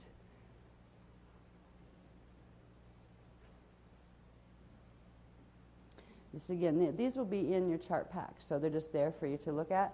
It gives a consolidated thing running across this way that shows the density 1 matter and the ray carriers. It gives whether it's carrying Ire, Mane, or Manu, what ray number, what dimension number, its tone, and what its primal unit is. And it goes for density 1, 2, 3, and 4. And the Ires run across the top. Manes are the second ones, and Manus are the third ones. So that gives you a quick, at a glance kind of look. And it also gives you the ones that are Partakai are associated with Manu, Partakai are associated with Mane, Particum with ire. And this gives you information about the primary forces they're associated with, the manifest elements of subatomic and atomic structure they're associated with. There's just interesting information, associated elemental forces where you get into like strong and weak nuclear forces, electromagnetic force, magnetism, that kind of thing.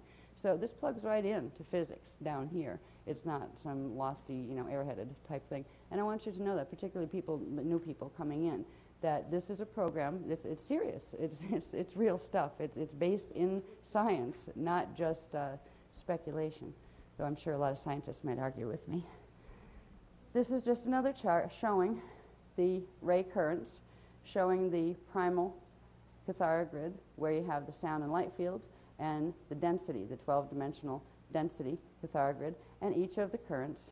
Over here is a little chart that gives you an idea of DNA strand contents and ray ray association. So there's just some information here that you'll have in your chart packs on the rays if you want to look up more on the rays. This is leading into other stuff that's more important. You're dealing with currents. What we're dealing with now are ray currents that are coming from the more expanded levels, the ones closer to expansion to source than the ones down here. They're called the Heliotalics, and they're from the Ecka, the Akasha, the Akasha-A, the Akasha-A Christ levels of the Katharistu body. And that, as long as you can understand that these rays have those 4 different levels of where they express themselves into different types of finer and finer currents, we're beginning to pull these frequencies in. This is really profound compared to any other healing system out there on the planet. They don't even know about these rays, most of them. Most of this information has not been available for so many thousands of years on this planet, and every time it was, somebody'd steal it and change it, that it's a gift that it's being given back again. So it's not that we're better than everybody else. It's the fact that we are bringing the teachings back again. And there's only 3 people that are nominated as speakers to use directly the CDD plates. It keeps the information pure that way, because there's lots of people that would like to change things. Change ray names. Reverse them, perhaps. When you reverse them, what do? You get a Shona field out of that ray.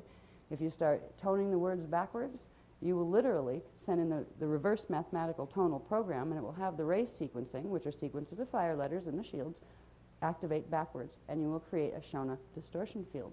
So there's a lot of games that have been played with these natural physics mechanics that have created destruction here. And now we're bringing them back again. We'll see how long they last. There's already groups forming that are planning to hijack these teachings and use them for their own reasons and own purposes, because they don't like us anymore. So that's all right. It happens every time. So those ray currents come right down into the structure of your atoms. This chart, which I won't go heavily into, we've covered it in the Dance for Programs, but it's there. You can read it in your chart packs. It just shows you what's actually supposed to be in an atom. We know we have electrons and protons and neutrons, right? The neutrons and the protons are inside of the nucleus, and the electrons are rotating around it. But there's all these other trons that are supposed to be there too that aren't. They're supposed to be manifesting. These little dots here are showing what currents are being blocked out of atomic structure. And that's why our bodies are holding the mutation physically, on the physical level. And as we progressively work with the rays, we're progressively bringing back into our templates, and eventually we'll bring back into the cells themselves the ability for the cells to hold the little tiny subatomic units that will carry those interdimensional wave spectra. When we get that back, something called the Manu window in the center of cells that right now is dormant and can't open. We're beginning to open them, actually. These are little windows, you could say, that when certain frequencies come together, they allow for the DNA strand templates to braid together. They allow for the particle cells, atoms, and the antiparticle atoms of our antiparticle parallel self to blend and merge into one, which allows you to turn into light and sound, turn into Merkaba, and move out of the time vector you're in. Now, the ability to do things like transmigration through Merkaba was taken away from us when this mutation was put in the planetary level. We can eventually get those abilities back, but we have to clear the mutation, and that's what this is all about. Okay, next one, please.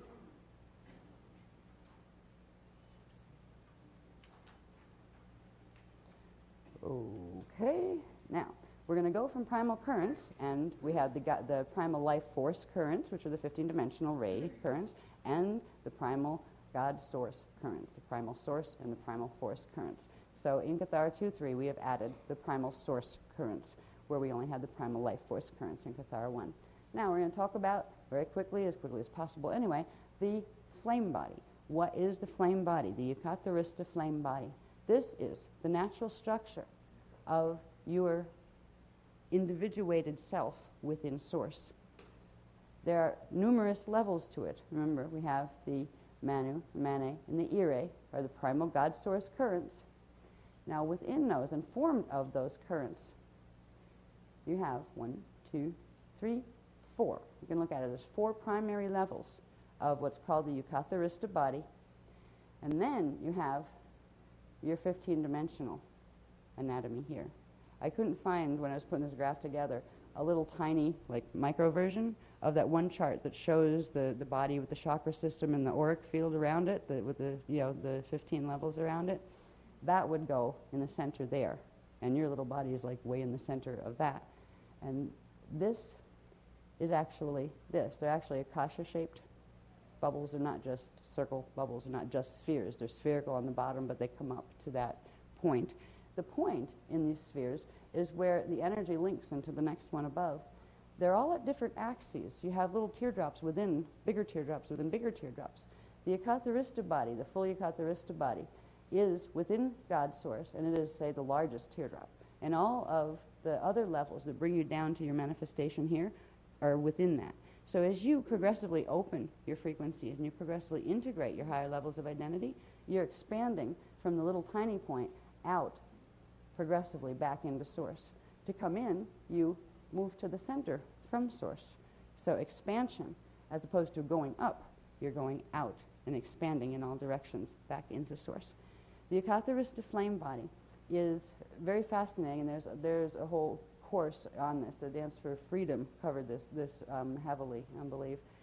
We get into the 4 levels are the Ecka-Amoreya flame body, and we're referring to that as the Ecka-Veka body in this particular, in the Kathara program, because it encompasses what you would call your density bodies in the Veka system. You'll see what they are in a minute. Now, these Akasha shapes don't just pop out of nowhere. They are built on Kathara grid structures. The Kathara grid, the original Kathara grid, is called the Christ, K-R-I-S-T. And at its center, if you look at the Christ, is a vertical Kathara shield template, a point of 12 original vibrations. Within its center, there's a little tiny one that is smaller, running on a horizontal plane, that is called the Kristalla. So the Christ and the Kristalla are the original codes through which eternal life creation is perpetually set in motion. And they are reflected from the first creation point, which would be out here in God's Source on the macrocosmic level. Every being that manifests through into manifestation takes on that literal template structure of the macrocosm to get the consciousness individuated into expression down here. So we have a Christ and Kristalla grid. This is where the words come from. They are the tonal signatures that are assigned to those particular aspects of first creation anatomy. Okay, Christ and Kristalla. Those grids form these levels of the body. First, you have God Source, and within God Source, you have the whole E, Manu, Spirit, right? Then you have the Divine Father, Mane, and the Divine Mother, Ire, currents. The first part of Cum, the first part of K, and the first part of Kai, the still point void. The intention for light and the intention for sound. And out of those intentions manifest progressively, downstepping those same frequencies, manifest those 3 flames of standing eternal frequency progressively for manifestation all the way down. This is the anatomy of your body before you get to your 15-dimensional anatomy here. All right, next one, please. And you can look at that. There's all sorts of things on DNA strand count that goes with each level of the bodies and things. Yes?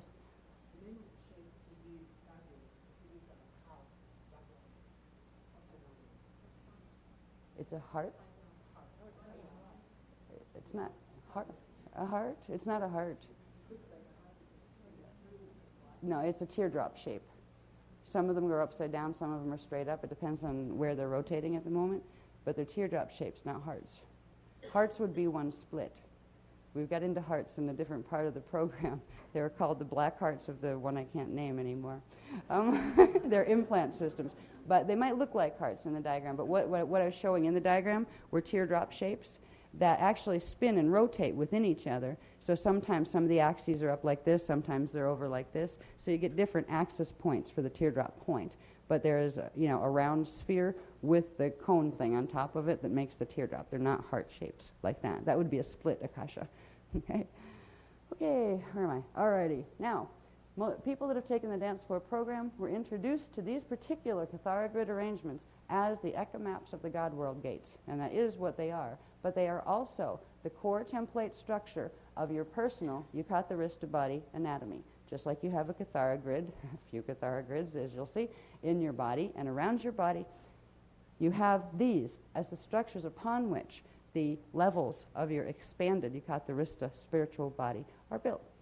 So this one is called, we call it the Ecka-Veka body, okay? Now we called it the Ecka refers to this center, the core, out of which emerges these four things that are called Veka quadrants. If you look at this in the macrocosmic level, this is our particum universe, 12-dimensional Kathara grid. That's our particum primal light field. This is the part of K, antiparticle universe, and its primal light field. And at the center is the core, central sun, out of which these emerged, and which these will spin back into eventually, or the life forms in these systems will return back to the Ecka eventually on their way back to expansion in the source. When we look at it on a personal level, these are levels of your body that are going to progressively activate the more of yourself that you bring into your manifest form. You have levels of consciousness stationed within each of these levels. You have your Ecka self, you have your Veka density self, and your Veka primal light field selves. These are also frequencies within the body that correspond to progressively higher frequencies of current. In the Ecka part of the Ecka-Veka body, this is the place from which heliotalic currents emerge, and they polarize to become the ray currents that form the Veka systems and their density levels. Now, this is the, around the Ecka-Veka body, there's another level. This would be, starting count from where you are, this would be the first level of the Ecka-Core body. It's actually the fourth level coming down, all right? Like if you're at source and you're coming in to manifest to where you are, this would be the fourth level in. But from where you are, expanding back out, we'll call it the first level. So this is the Ecka-Veka body, level 1 of the Ecka-Core personal flame body. Next one, please.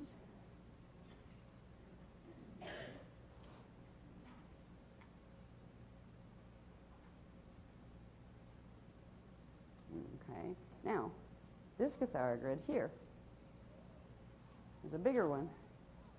And here you have the ones you just saw, right? The 4 quadrants, Veka quadrants, Kathara grid.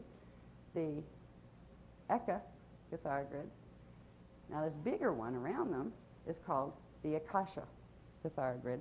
And it represents one, it's called an Akasha corridor, and it represents 1/4. There's 4 of these that would form the entirety of your level 2 Akasha level of your Ecka-Core flame body.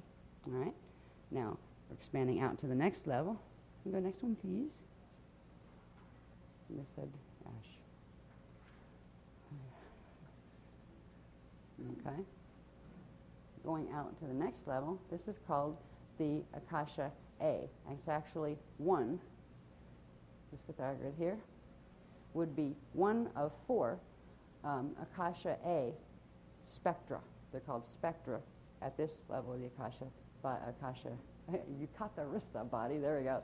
And inside of that, you would have 4 of the ones below, and that would form, these 4 plus the center one, would form the full body of the Akasha level below it. So there are 4 Akasha corridors within 1 spectra of the Akasha A body. And there's one more level that brings you into the expansion of source and your original point of individuation from source into manifestation.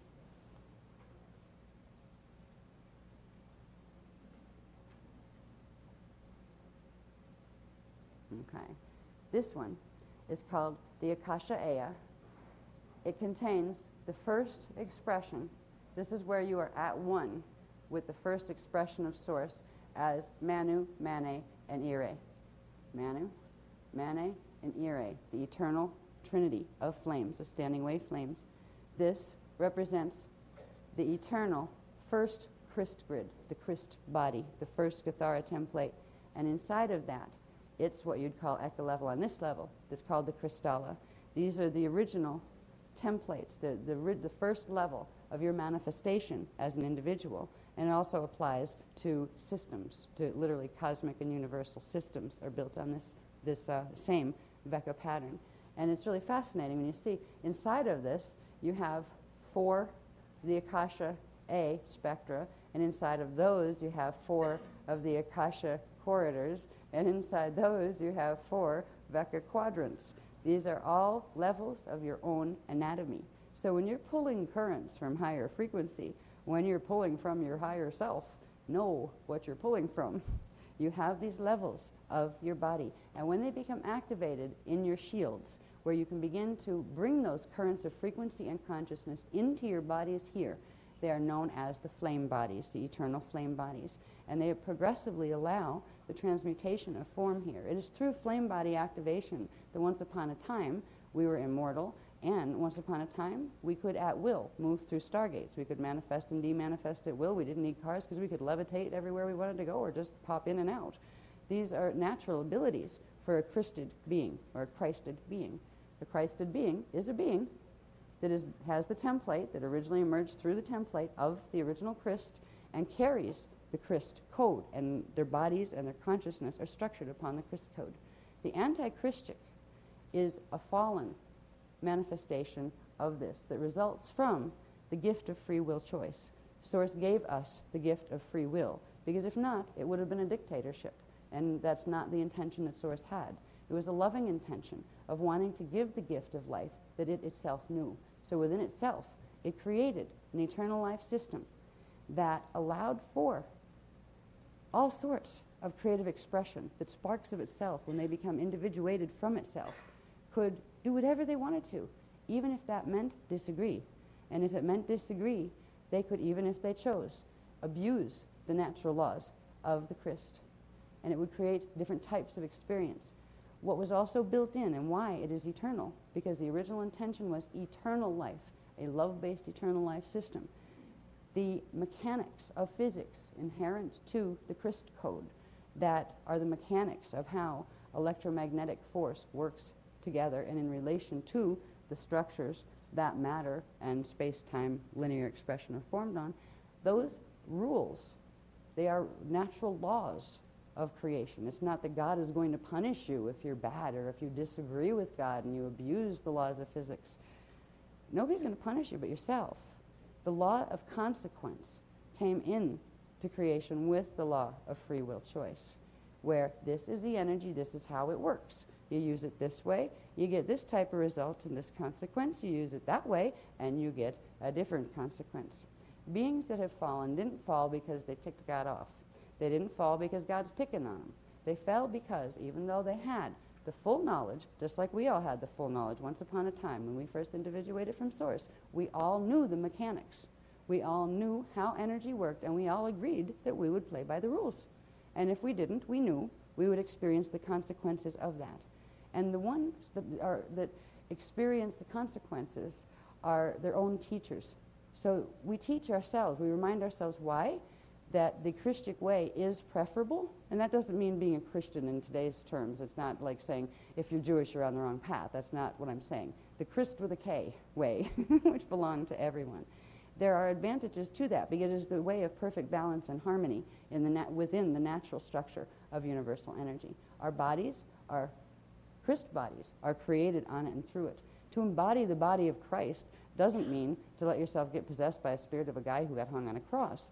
What it means is to bring back, nothing against Jesus, I mean, he was a very nice man in his time, but what it means is to bring back the frequencies of your eternal life self that was your gift from God, that was your expression. There's also another thing that gets twisted all over the place, that man was created in the image of God. Therefore, of course, God must be a man and must have male genitalia and a few other things. Wait a minute.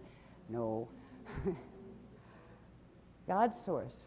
This is the closest thing you're going to get to a portrait of what does God look like. God looks like everything you see, and everything you see is a manifestation of these energy structures behind it. We're going to see what we really look like, or get an idea anyway, of what we really look like when we look at the Lotus grids tomorrow. When we really see the structure of what does our body look like. We can get very frustrated with our bodies down here. You know, you kind of look in the mirror and you watch it get older, you watch it sag, it's not the right shape, it's not the right color, its hair's too short or too long, whatever. And we can get so stuck in, that is me. We forget who we are. When we begin to remember who we are, we can chuckle at our masks. Because what we're wearing here are matter masks. We might like our matter mask and say, oh, that's cool, I picked one I like this time. Or you might have picked one that helped you learn or experience certain things in certain ways that wouldn't be your ideal, but it was perfect for the intentions that you set. But it's important to remember that it isn't who you are. It's a mask you're wearing. You can love it. It's a part of you. Your consciousness is manifesting as your body. But it isn't who you are. There's a beautiful diagram that is emerging, and then I wish I could do them in color, with computer graphics and stuff, but these are all just hand done, and using photocopiers to get overlays of things when you need to overlay things.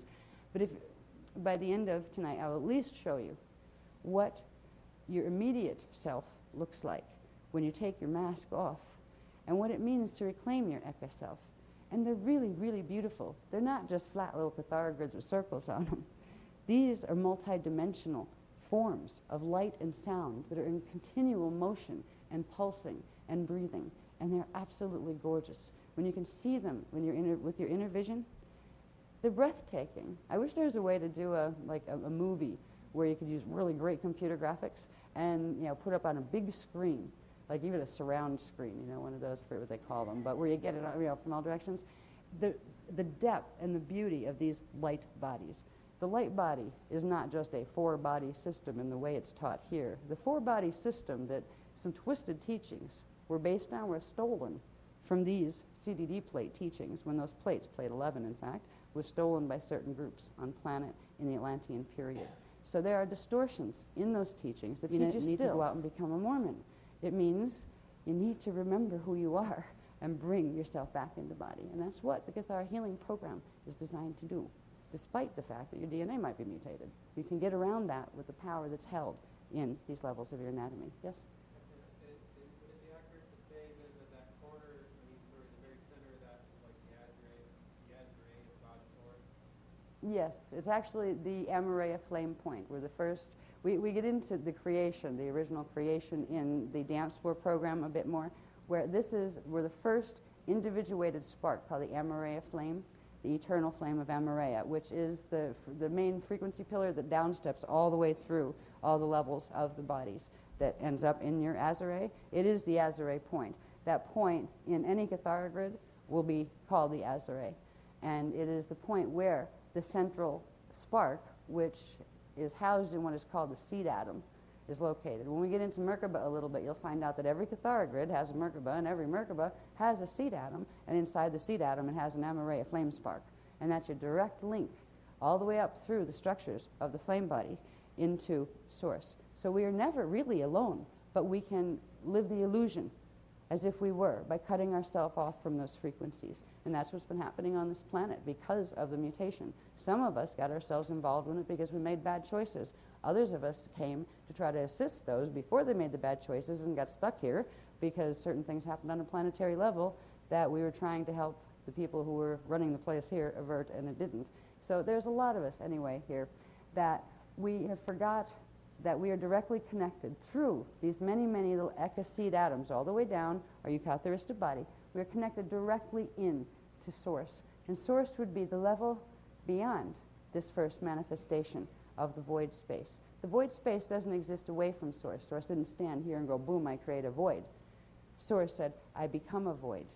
I put this part of myself as the Manu void space, and then this part of myself as the Mane, and this part of myself as the Ire, and I watch how they interact with each other.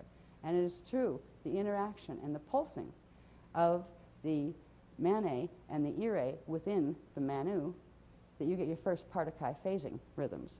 And that is, they are the first rhythms through which light and sound are created and perpetually set in motion. And we'll talk more about that and the crystal spark it generates tomorrow. Okay, next level. So they are the 4 levels of the Ecka-Core flame body. So when we do flame body activation, what you're doing is activating in your shields specific groupings of codes that progressively, there's a very specific sequence of what frequencies you need to bring in first. And if you try to bring in the ones that are behind the first set, they're not going to come because you didn't anchor, you didn't open the anchoring rods in the shields. So there's this is very specific Kundalini activation. That's why the activations aren't painful. There are some people out there that are doing Kundalini activations, and you can get some really bad trips because they're beginning to release seals in the body. But they're not using D12 frequency, they're using Shona fields, and it can cause absolute havoc in your body. You know, I've run into a couple of people that said they almost ended up in mental institutions after using certain, I wouldn't say yoga, it wasn't associated with yoga, but Eastern type philosophy techniques that were supposed to activate their Kundalini and get their higher parts in body. These activations will not cause you those problems. It doesn't matter what your frequency is. If you're using the D12 Maharada current, even if it's just the base subharmonics, it will modulate what your system can handle and what it can't. You won't activate faster than your body is able to, and you will not activate out of sequence. When people do things like take drugs, for instance, what they're doing, like those drugs, even things like pot, that give you bits of expanded astral perception, what they're doing is firing your shields, but out of sequence. They're firing random parts of your shield, so they're opening certain levels of the perception while the drug is in the system. And what they're doing is creating a dependency on to have expanded experience on the substance while they're shattering the templates of scalar waves that the templates, that the shields are made out of, because they're not activating in proper sequence. So they're crushing the grounding codes that should activate first. This is why, you know, our programs have always been, you know, we don't endorse drug use. We don't endorse, even for spiritual expansion, especially for spiritual expansion purposes, we don't endorse that kind of thing. If you need a drug to do it, it's false.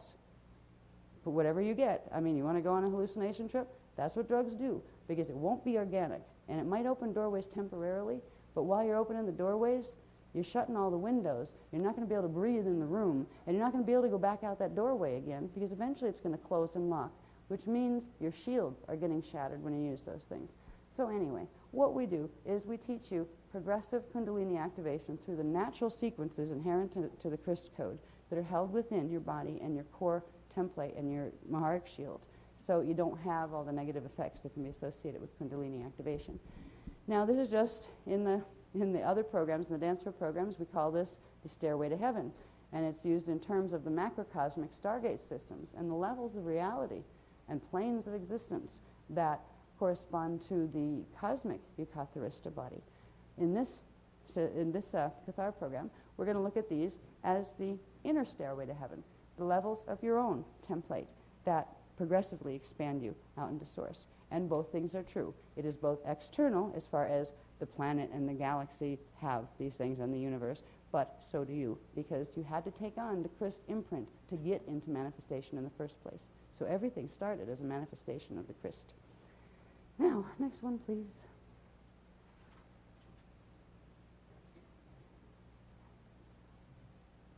Okay, this takes you back to what we saw originally when we started talking about flame body, the rough rendition of flame body, Akasha-shaped things within more Akasha-shaped things.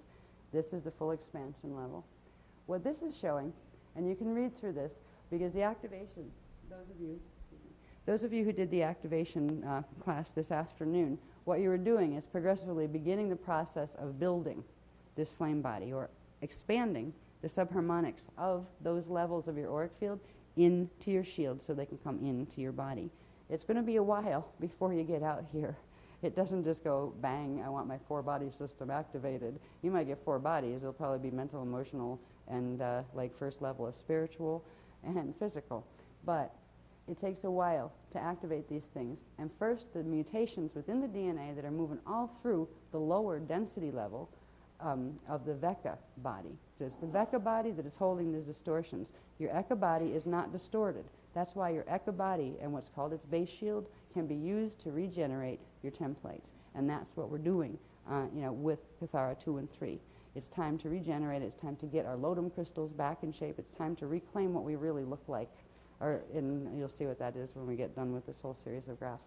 So these are just the stages. I'm not going to go through them right now because, again, they will be in your chart packs. You can read them, the people who have not read it, because a lot of you have already gone through all of this in the Dance for program. The people who just came in on Kathara 1, just read through. If you're interested in more information on it, there's more in the Dance for Freedom course, which is level 3 of the Dance for program, if you're interested. If you're not, this is enough to let you know what you're activating and what you're working with. It's part of your own anatomy, part of your Ecka-Core body. You're starting down here in the density levels and progressively building up to flame body activation, where you end up here, like all of these levels get you to here. And then there's the Ecka level of your body, and then there's the Akasha, and then the Akasha Aya, and then the A, and the Akasha Aya, and then the full Christ of the Ecka-Core. So it's EU Kathara Ista body. Kathara is right in the middle of that word, just so you know. Okay, now, when we take these down, we come from the big all the way down, spiraling into smaller and smaller, down to where we are right now. We have a different, it looks a bit different. When we're activating flame body, you can use diagrams like the ones that are going to be coming up soon, I think, to show. And next one, please.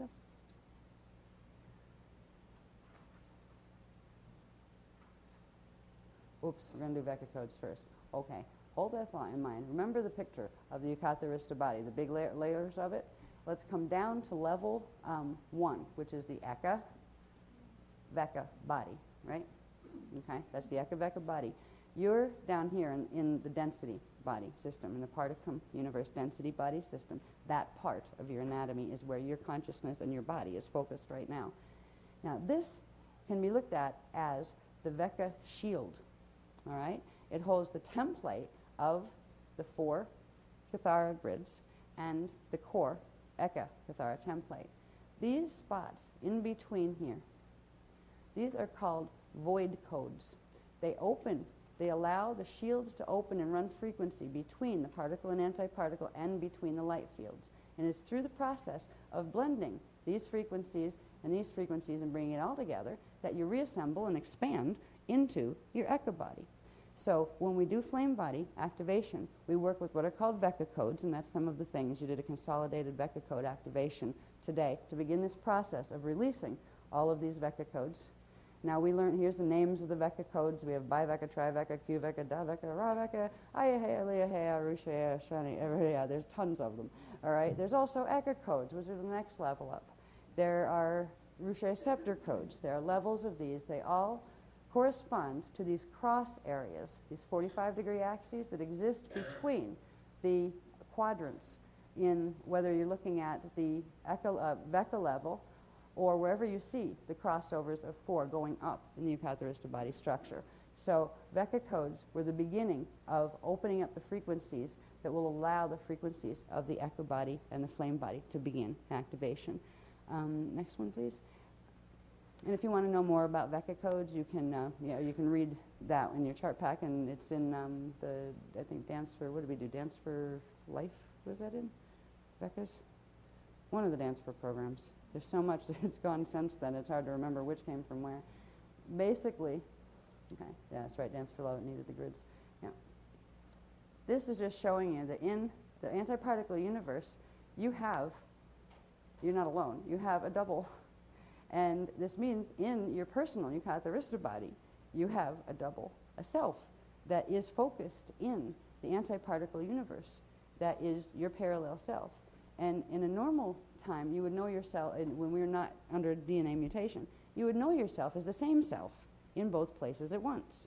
And there would be no problem like, oh, I have a double over there, oh my God, what's it doing? You know what I mean? Would I like it? You know? Did it go to the same school I did? You know? You would know yourself as both if you had the open, natural, open flow in the DNA, because the consciousness and energy would flow continually between the two, and you would simply know yourself as bilocated in 2 places. And that's really the condition of what the parallel self is. But when you cut the connection between them by blocking the ability of frequencies, blocking with miasms, the ability for frequencies to run this way through the diagonal axes where those seals are, you separate them from each other, and they both feel a bit lost because your consciousness just got cut in half. So the other part of yourself is over there somewhere. You also have stations of consciousness in these areas of the Ecka body, which correspond to the primary light and sound fields of the parallel and of the particum universe systems. So when we do Vecca code activation, it progressively opens these axes, so it lets these bodies rotate together, and they form one large body that spirals into the center and expands as the Ecka body. You actually have a physical Ecka body in that level of existence. All time is actually simultaneous, so you right now, even though you're in this condition down here trying to overcome a mutation, you have a part of yourself that is still alive and well and immortal within the Ecka worlds. And it is that part of you that is basically calling you home now. It calls to you through your Christos avatar self from D12. And when you make the link to your Christos avatar self, you're progressively making the link back to that self that you could call your seed self, your Ecka seed self. And when we're moving into activation of the Lotum and realignment of the Lotum to its natural Ecka, affiliation, we are progressively being able to become our Ecka selves here. You could call it your Iani self if you want to, because the races in the Ecka universes are called the Iani races. But again, there's a part of you that is Iani. You came out of those races. And there's a part of you right now that is still a part of that self. That self is still there. It has a body. And you're almost like a dream in the head of that self, just like it might be a dream in your head. You might dream about it some nights, or you might fantasize about, boy, what might it be like? We're kind of dreams to each other until we realize we're one. And when you begin to realize that, you start to have knowledge and perception of the other places that you also exist within simultaneously. And the Ecka universes are very beautiful compared to here. They don't have the problems to the degree of, like the polarity problems to the degree that are manifesting here on the planet. So our healing is going back to our source, our immediate source first, which is the Ecka. That's the first step, and that has to do with the first step of flame body activation, getting the smaller levels of your 15-dimensional anatomy activated, what are called the radial body levels. So your 15-dimensional anatomy levels can depolarize and blend with each other. So D1 and D2 can blend, and then D2 and density 1 and density 2 can blend, and density 2 and 3 and 3 and 4 can blend. Each blend of a density level brings in that level of your consciousness, first your soul, then your oversoul, then your avatar self. And as you do, you're activating progressive levels of your Vecca level flame body. They have to be activated first before you can activate the Ecka level flame body or any other level of the Eucatharista flame body. Pardon me, I'm tired. I haven't slept yet. Actually, I did. I got a half an hour nap when we went for lunch. Okay. Anyway, that's just to show you part of. We covered this much more intensely in the Dance 4 programs, but right now it's just a prerequisite to getting the frequencies in body that you need to be able to run the systems of Kathara 2 and 3 healing. If you want to facilitate this type of healing for other people, you need to be able to run these currents, and that's why we had to do the catch-up course for people who hadn't run any flame body, because you won't be, if you didn't run Vecca codes and those things, you wouldn't be able to activate the shields enough to do what we're going to be doing tomorrow, and maybe even tonight if it doesn't run too late. We'll do some of the techniques. Now this one, going back to Kathara grids. Now, remember the normal Kathara grid that we learned about in Kathara Level 1. If you look at that and then realize from understanding the structure of your Ecka-Vecca body, you realize that these tend to come in fours with the, in the Vecca shape, right? The four of them hooked together at the center with the Ecka in the center. Those maps, they call them body maps or God world maps, are called coordinate point maps, where they're actually spread out so you can see the relationships between things. The actuality of how those things are manifesting, are they're all manifesting actually in the same place. Everything manifests in the same place at different frequency pulsation rhythms, different angular rotation of particle spin. So what that means is when you take the expanded maps that we've showed you of your Kathara grids and how they form the Eucatharista body, and you push them all together into one in a very specific way that they're organized, what you get are spheres within spheres, Akasha spheres within Akasha spheres, all the way up, but they're in the same place, they're not spread out. So the spread out versions are to show you so you can see relationships between things, angular relationships between signet centers and lock systems and those kind of things. Now, how the templates actually are you'd have the Particum universe and the Partic universe part of your Kathara grid transposed on each other. They'd be in the same spot, linked at the center point, Azure. All right. So the center of the Kathara, that's where the seed atom exists for both. That is the linking point. So the Kathara grid's linked this way, and what it looks like is basically a diamond shape, where you get this point over here, and that point over there. And it turns into this. This gives you something called the rod and the staff currents. The staff is the vertical one coming down, which is the vertical current, your main vertical current. And the staff is the current that runs this way, which is the main vertical current of the antiparticle level. But from this level, it's horizontal, right? Because of the angular relationships between the Kathara grids and their manifestations. So you have within yourself the rod going through the arms and the staff going vertically up and down that link you to the universe, that link you to the planetary Kathara grids, the galactic, all the way up to the original macrocosmic God source. They're also what link you to your own levels of spiritual body anatomy. So the rod and the staff are part of what we're going to be activating. We've done some of it. Those of you who have participated in Dance 4, we began activation of the rod and staff currents in several levels, actually, of Dance 4. What we're going to be doing in this course tomorrow, in order to activate the Lotus hands, the Lotus touch, you need to activate the rod and the staff to what's called the Etheric level. And this is the level of the Ecka flame, the Ecka-Core flames. We're going to see a bit probably tomorrow morning when we get the next set of 35 graphs that show you the Lotum. You'll start to understand what these tubes of energy are in your own body. And you can also imagine them as tunnels that you could project through or fly through someday in your Merkaba on a macrocosmic level. But we're going to deal with them as the internal ones, the internal rod and staff. There's also something called the Etheric chambers, and there's also something called the Ashayana chambers. And these are very specific structures of energy connections between the levels of the spiritual bodies that emerge through the consolidated Kathara grid arrangements. You not only have the Particum and the Partic universe together, but remember, they each have a primal light and sound field. So you'd actually have 4 of these together. They still form this shape. But you'd have the primal light and sound fields and the particle and antiparticle fields.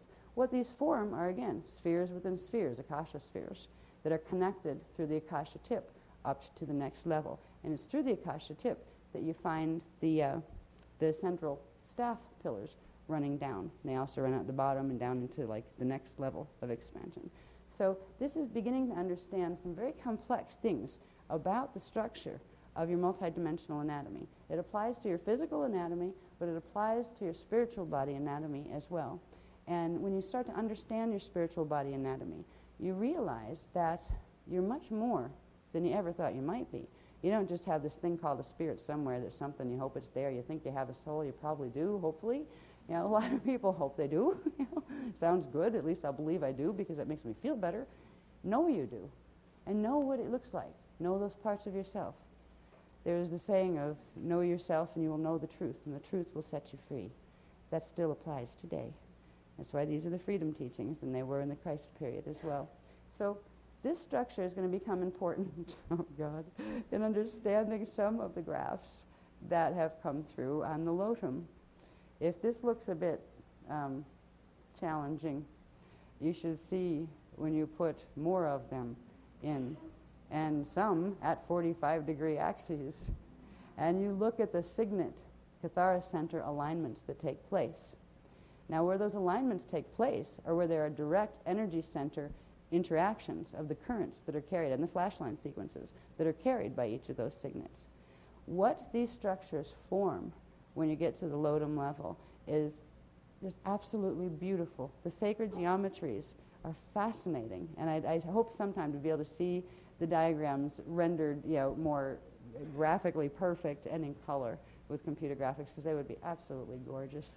But this is the beginning of understanding the overlaying of the Kathara grid systems. There's another level to Kathara that you need to understand too, which has to do with the overlaying of dimensional and density ones, where you have embedded Kathara grids as well as overlaid Kathara grids. We'll touch on that in a little bit. But this will at least help you to understand how Kathara grids are actually in the same place, and the central point that they always connect is the central seed atom, and that spot is called the Azure point. The Azure point is one of 5 primary things called ethos points. Now ethos, there's that word again, ethos has to do with the etheric body blueprint, but it has to do with more than that, a very specific set of frequencies that we'll talk about tomorrow so you understand more about what the ethos frequencies are. In the antiparticle universe, those same type of etheric frequencies are called Eros frequencies, and they're very specific forms of current. When we are activating flame body, we've used the Azure point, which would be here.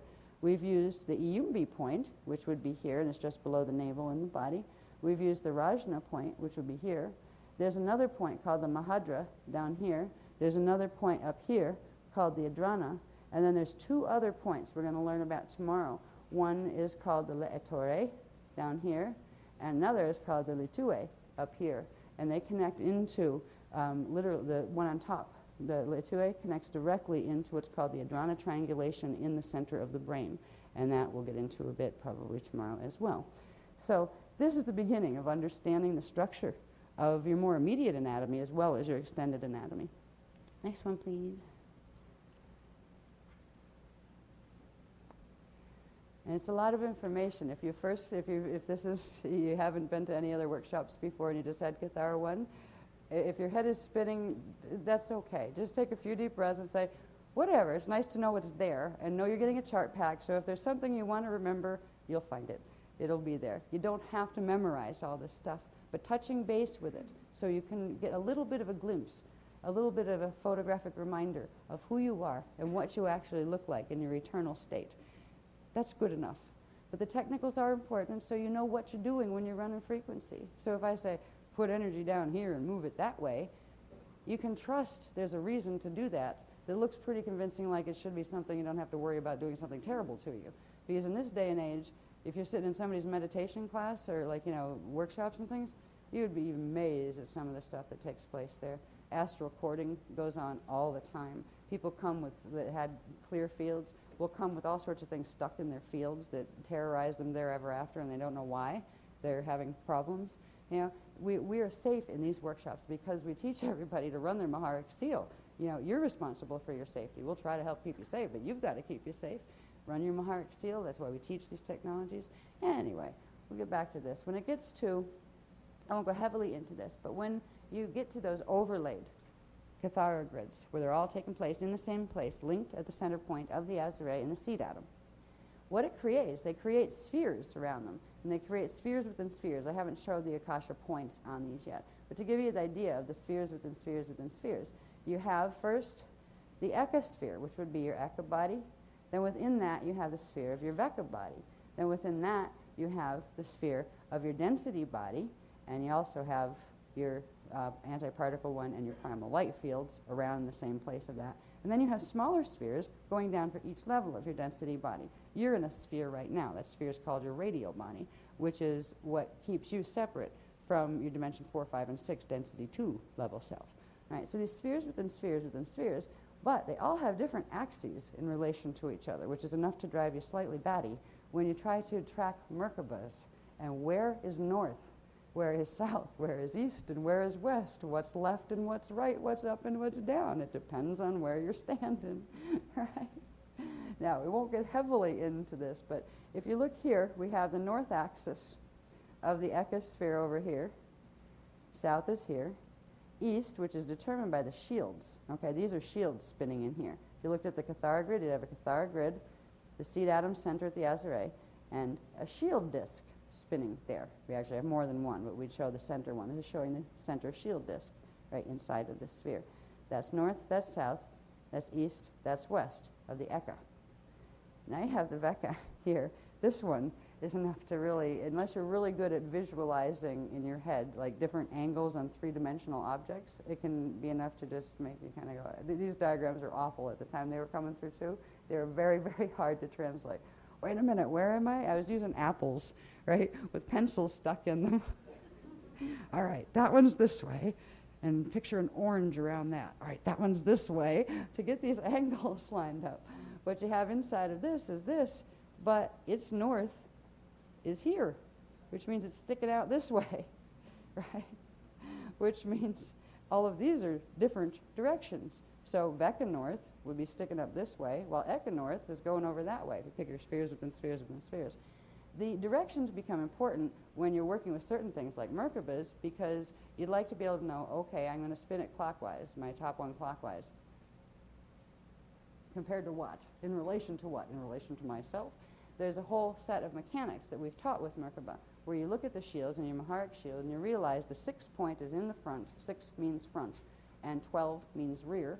The 3 means left, means east, and the 4, the 9 means right and west. So you have east, west, and this way you have orientation within yourself to your own direction. Now, of course, then you have to line that up with the planetary directions and things. These are all Merkaba directions, and there are very specific mechanics involved with this. If you're going to spin something this way or that way, you're not going to know what way you're actually spinning it in relation to itself in your anatomy unless you understand shield sciences. So in the Dancer program, we have, we covered, and some other programs as well, some of the grid worker programs, we have covered more extensively than we will in Kathara. We just want to let you know it's here, that there are ways to specifically tell north, south, east, and west in relation to your own self, in relation to the planet, in relation to the galaxy and the solar system, in relation to going all the way up the Ekatharista body structure to source. Right. Source is always the central point in which it all occurs. But there is a north of the Christ grid, and there is an alignment between all the other bodies.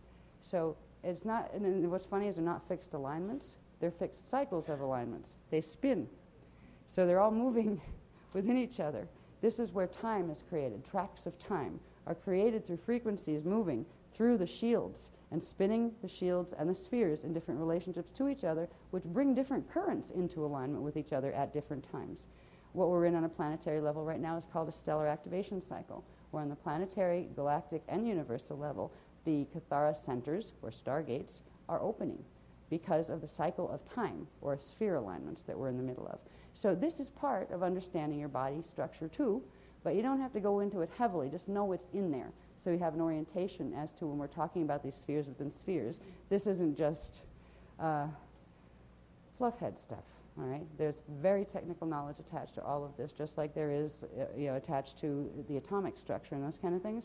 What's nice to know is you don't have to like physics to get into it. You don't have to memorize all this. You don't have to learn it. But it is nice to know the practical part, that yes, I do have a north to my Merkaba. Yes, I do have a south and east and a west to my own body orientation, and that has a specific orientation to my Christos bodies and to my Ecka body, because when you know that, you know what way to spin what and what way to tilt what axis. Otherwise, you don't know what you're doing. A lot of things are being run right now using just up as north. Well, if you use just up as north, you're 23.5 degrees off of solar alignment. Solar alignment's also a bit off. But if you can align with the solar plane, which means get rid of the ecliptic in your own fields, you can align your Merkaba with the Ecka axis as it's supposed to be. So there's a lot of tricks that are being run right now. People teaching Merkaba mechanics and not teaching you anything about shields, or so you know where north is and you realize that the planet has a problem with its Merkaba because it's tilted. Those kind of things. So we teach you this, and Kathara healing is built on having that knowledge, so you know what to fix in people. If somebody comes to you for healing and you don't realize that this is what everybody is trying to heal in themselves, these distortions in the fields and the shields and the Merkabas and the DNA, how much are you going to be able to help them? If you can't even help yourself, you're not going to be able to do much for anybody else either. So you're getting the knowledge that you can help yourself with, and then you have a real gift to pass on. Next one, please. Okay. This is just to show you where Vecca codes, the next level of codes, were Ecka codes, then Scepter codes, and Templar Ruche codes. These were those codes that, remember, ran on the 45-degree axis through the Vecca. They're the void codes. They open the density lock seals between density levels and between the particle and antiparticle systems and the primal light fields. There's a level of them, the Vecca codes run between the Vecca level of the Vecca-Ecka body and the Ecka. Between the Ecka and the Akasha body, you have Ecka codes, set of 12. Between the Akasha and the Akasha A level of your Katharista body, you have scepter codes. And between the Akasha A and the Akasha Aya, or the Christ level, you have what are called Templar Ruche codes. So there are these 1, 2, 3, 4 sets of 12 specific shield codes that open the density lock systems that allow those frequencies from your Katharista body to progressively embody into your system down here. Next one, please.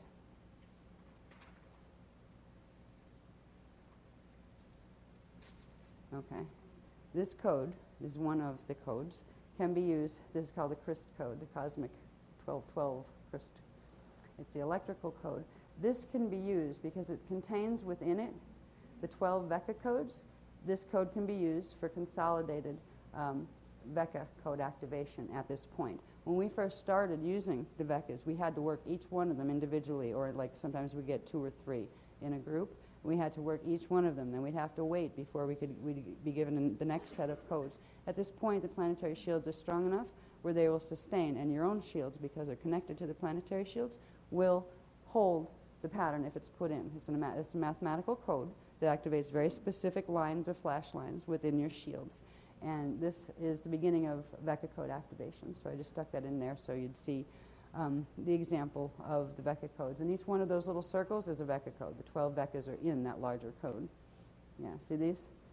These are the 12 Vecca codes. They each have a name that's on the list when we a couple pages back. So this stuff is in your, will be in your chart pack. And this is specifically for the people. Some of you probably have so many copies of these things that you're giving them away. You're using them for paper for your bird cage, that kind of thing. because these are the core foundations that all of this stuff is built on. And whenever there's new people in the audience that don't have any of the previous information, I have enough respect for them to try to put this in there too.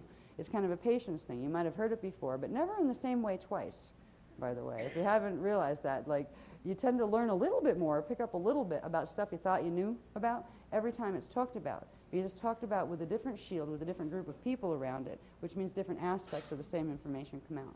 But it also allows people who are just coming in to have an idea of how huge this information is and how coherent within itself that it is. So anyway, they're the 12 Vecca codes. Remember, there would be 3 more levels of 12 going all the way up to open. Go ahead. Thank you. He just said he's making a joke. He said, as far as clones go, I'm doing a very good job.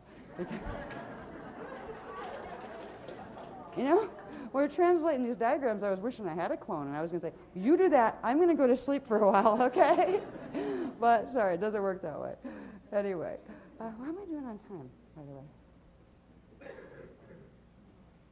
Oh, that's not too bad. Okay. Okay, I was going to say, as soon as I finish this section, before I launch into the next one, we'll do like a 5-minute bathroom run, basically, for anybody that wants to.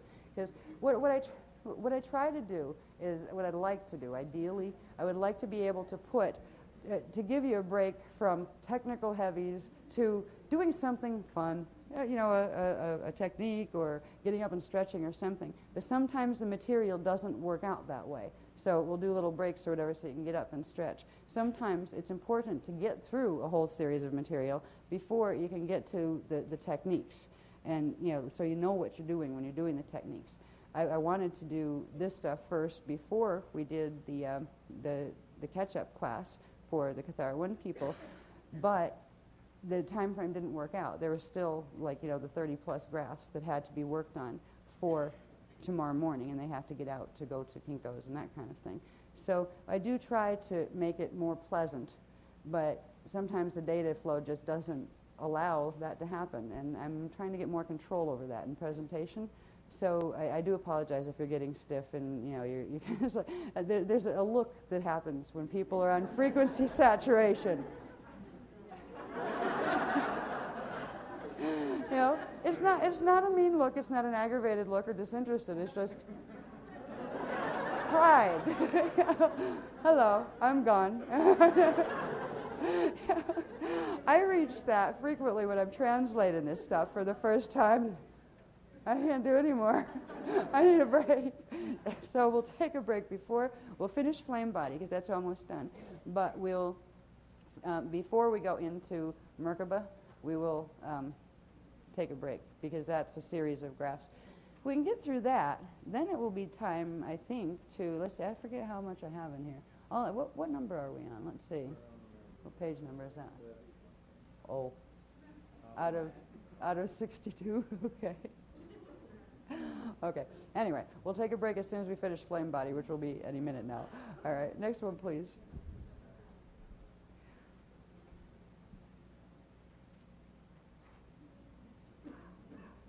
Now, dance for people who have seen these before, but people who are just coming in on Kathara 1, this is learning more about your immediate anatomy.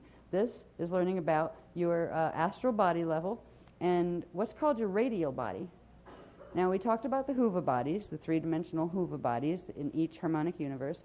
And in Kathara level 1, we just began introducing radial body, which is the, you could call it a tissue capsule around the Huva bodies that separates one density level from the next density level.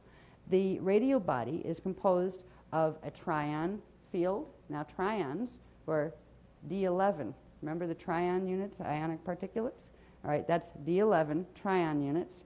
Inside of that level, there's a D10 mesons, and outside of the trion level is what's called the rayon field. All right, you have rayons, trions, and mesons. They form the radial body tissue capsule skin. Now, the astral body, this is just here to show you a series of diagrams that explain some things about yourself. I'm not going to go into astral body now because we'll be here for an hour just talking about astral body. But this shows you that there's something.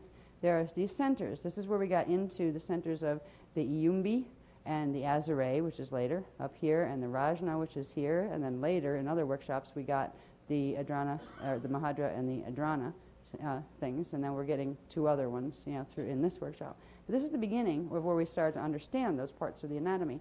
These parts of the anatomy there are seals that control the flow of frequency between one density body and another. These are the seals that in Kathara healing we began to open to allow the triadic currents to run down through from the higher densities down into the lower.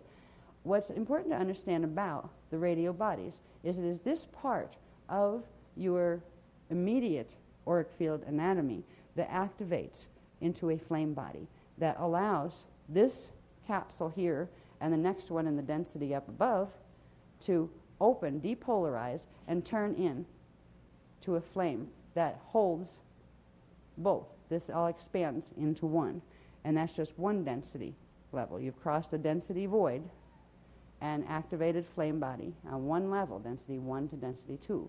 Then there's one from density 2 to density 3, and then density 3 to density 4, and density 4 to density 5, and then you get up to your Ecka body levels. So these are very immediate. If you can imagine your auric fields or sense your auric fields around you, these things, when you activate flame body, you are activating very specific levels in your auric field. They will appear to people who can see with the inner vision. They will appear as living flames that look like a kind of pale emerald green flame with a silver one inside of it, like a pale silver light flame with an emerald green one around it. That comes from the primary frequencies of the Ire, the Mane, and the Manu. The primary color frequency that Manu frequency manifests as is kind of like a dark cross between azurite and cobalt blue, and the Mane frequencies are an intense but pale yellow. And you put the blues together, the Ire is kind of like a celestite color, which is kind of like it's pale bluish, but with a little bit of a violet tint, but not quite. So you put those three together, and it turns into a blue-green emerald flame around what's called the silver sanctum flame, which is the part of the shield, or the part of your biofield that is running the D12 frequencies of the Maharada current. So when we're activating flame body, it's not just something big and out there way beyond us, it's that, but it's also immediately surrounding us and moving through us as well. Progressively with flame body activation, you get opening of these seals, which allows openings of cords. Astral body projection begins when you have seals up in through the Iyumbi and a bit up and through here, which allows a projection of an image of the self. It's a body. It's like you take an imprint of your body structure. It's not fully physical, but you put your consciousness in that and you travel with it. That's what astral body projection is. So there's more on astral body here. You can read about it if you want to. What I want to get to is the next two on flame body that shows you what I'm talking about the flame body activating in your auric field. Next one, please.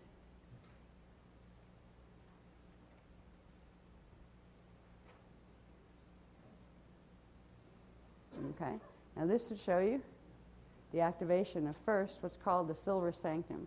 That's when you begin to release the seals and activate the shield templates and activate the Iyumbi center down here, which is right down in here. See a little flame in there? That's right there. Now that is where the density lock void, there's what's called a void there, a lock that goes into the density void space, the Manu space. There's one there. There's one at the Azare, which would be here. There's one at the Rajna, which would be here. And there's one up above that connects actually directly into the Ecka D13 primal light field. And there's one down here that's called the Mahadra. The one down here is called the Mahadra. And it connects to what's called the 0 point lock. So these flames, these ethos flame centers, are all connected to a level of radial body activation into flame body. And they all are connected to and focused and centered within a density lock void, which is an opening that leads to the void Manu field behind the dimensional structure. So we'll talk more about the ethos centers and the ethos template when we get into tomorrow's stuff. So each level of flame body has to do with activating one of the ethos centers with this level of flame body, silver sanctum. You activate this part of the immediate flame body down here, this part in the shields, the smaller parameter here, and it activates the little flame in the Iyumbi, the ethos flame, begins activating the telluric shield. That's the shield that comes out around this area. Right. That begins activation of this cord of energy that links up into density 2. And it begins the process of really getting where you can begin astral projection, real astral projection. Most people that do astral projection aren't actually projecting into the D4 astral plane. D4 is actually the atomic plane of density 2. All of the three-dimensional systems run where the D1 plane is the subatomic atomic plane. The D2 is the elemental plane, or in terms of bodies, it's considered the emotional body. And the D3 is the atmospheric plane. So if you think of it in terms of the Earth and its atmosphere, you think of, atoms and molecules and subatomic particles, then elements, things like, everything from rocks and crystals to molecules of things like oxygen, and except that would actually be part of the atmospheric plane, but more solid elements and liquid elements. There are also states of matter associated with these, but each one has a range of 12 states of subharmonic states of matter. When you get up to density 2, D4 is the same as D1, but it's in the next density up. All right, so you have, again, atomic, elemental, atmospheric. You're dealing with that all the way up through the density structure. When you're dealing with the two levels of the body and you're astral projecting, to astral project means you need to be able to see this as solid. It means you need your 5th DNA strand activated, your consciousness focused up here so you can see below you, the plane directly below you, the dimension below you is what you'll see as solid. Most people, when they are projecting from a 3 to 3.5 strand activation. They're actually seeing part of D2 in the mental body state, the D2 crossover between the higher frequency bands of D2 and the lower of D3. They're beginning to see that. We were starting to go into mass 4th strand activation, which would have progressively allowed us to see the D3 plane as solid, and then we would have gone into 5th strand mass planetary DNA activation that would have allowed us to see D4, the astral plane. These activations are still happening, but the problems that have been going on since September of 2003 with the politics on this planet, and I'm not talking about who's getting elected for president, the interdimensional politics, have stuck most of us at a 3 to 3.5. Some of us has eked by because we had higher than 4th strand activation when, let's say, certain Shona light fields were brought into activation to phase lock our DNA, so we couldn't activate it unless we really pushed hard and did a lot of frequency activation. But to get where you could see this as solid, where you can be running around in your astral body, you need fifth strand activation. Mostly what people are running around in is the D3 mental plane and sometimes the D2 elemental plane. Now, it's hard to tell when you're out there. You have an image of your body and you're floating around. You are out of body. Yes, you are. Everybody assumes, oh, I'm in the astral plane. Not necessarily. Astral plane experience is actually more vivid. A lot of people say, oh, well, in the astral body, there's no sense of smell. Some people don't, just say that's a common thing, that there's no sense of smell and those kind of things. That is not the astral body. That is mental body projection. There is full sensory range. In fact, it's enhanced sensory range. It's an octave higher than what you get down here. So it's amplified. So there's a lot of distortion of understanding about what is astral body, what is out-of-body projection, things like that. Now, the purpose of flame body activation isn't so you can go astral projecting. There's nothing wrong with it at this point in time. But the purpose is to be able to integrate the rest of your higher dimensional identity, because this is your soul level of identity and density too, right? So as you begin the process of allowing these two radial bodies to merge to form a big flame, you're doing soul integration, which also means you're beginning activation of DNA strands 4, 5, and 6. If you're doing this while clearing Shona light distortion fields, it will allow that DNA to activate, even if the planetary shields are having problems with the Shona light fields. So it's all connected. You're also activating Merkaba at the same time. When you activate Kundalini, when you activate shields, you activate Merkaba, you activate portions of your radial body, you activate DNA. They all go hand in hand. And this is the only system on planet right now that is teaching that is showing you the transduction sequence, that is showing you how all the parts are connected together, so you know what you're doing with yourself. Okay. Next one, please. And I think only speed bathroom break time. Nope, there's 1, 2 more after that. All right. This is showing you the full density 1 to density 2 merger. All right. That trion, remember we had trions and rions and mesons, D10, 11, and 12 frequency around here. This activates and blends with the frequencies, the same radial body frequencies from the next density up. And it forms the living flame, where you get the silver sanctum inner flame surrounded by the Manu, Mane, and Ire combined emerald green flame. This is what the Emerald Association is with all of us, with the, the Emerald Covenant, the Emerald Order, all of that stuff is about the living flame, where the three flames are brought together into the real point of unity. So the color frequencies are emerald with a silver inside. This information, you can read bits of it. It tells you a lot more detail that I'm not going to go into right now, because there's just not time, and there's more important stuff to get to, at the Lotus tomorrow, and I want to get you through all of this tonight. But you can read it, and it'll give you more information, people who haven't had this before.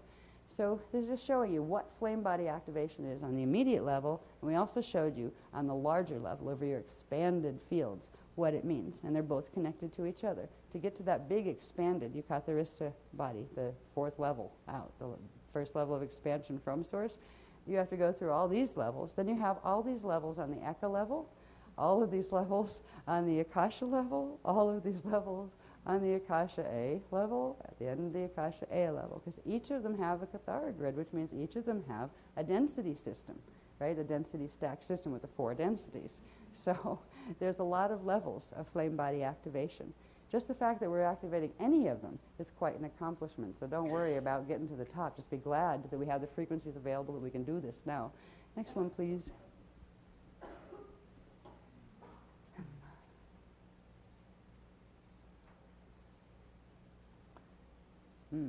Now, here's a connection quickly between flame body, when you get your Ecka flame body activated, when you activate all of your Vecca density levels and you get to activate your first density of Ecka, flame Ecka body. It creates something called the crux sensata, big word, which are these fields around you that actually allow you to move out of the phase lock in the space-time frequencies here into those of the universes that are connected to the Ecka universes, which is literally a different place in space-time than planet Earth. But for Kathara healing, it isn't an ascension course. Well, it is actually an ascension course, but it's not being taught as an ascension course, because as you're learning to heal, you're kind of like offhandedly learning to ascend as well, but the focus is on healing. So what you're doing is being able to bring in, when you get to this level, it activates the fields and the flame body to a level that allows your Merkaba fields, the vortices around and in your body, to begin bringing in the full heliotalic frequencies. We're just beginning the process of being able to do this. It forms something called, see this strange looking thing here? Now remember, this is the Ecka body template, right? Okay, remember it has the 4 Vecca quadrants and then the Ecka template at the center. This odd looking thing is called an Akasha Merkaba field. It's much bigger than the little ones you see that look like Stars of David.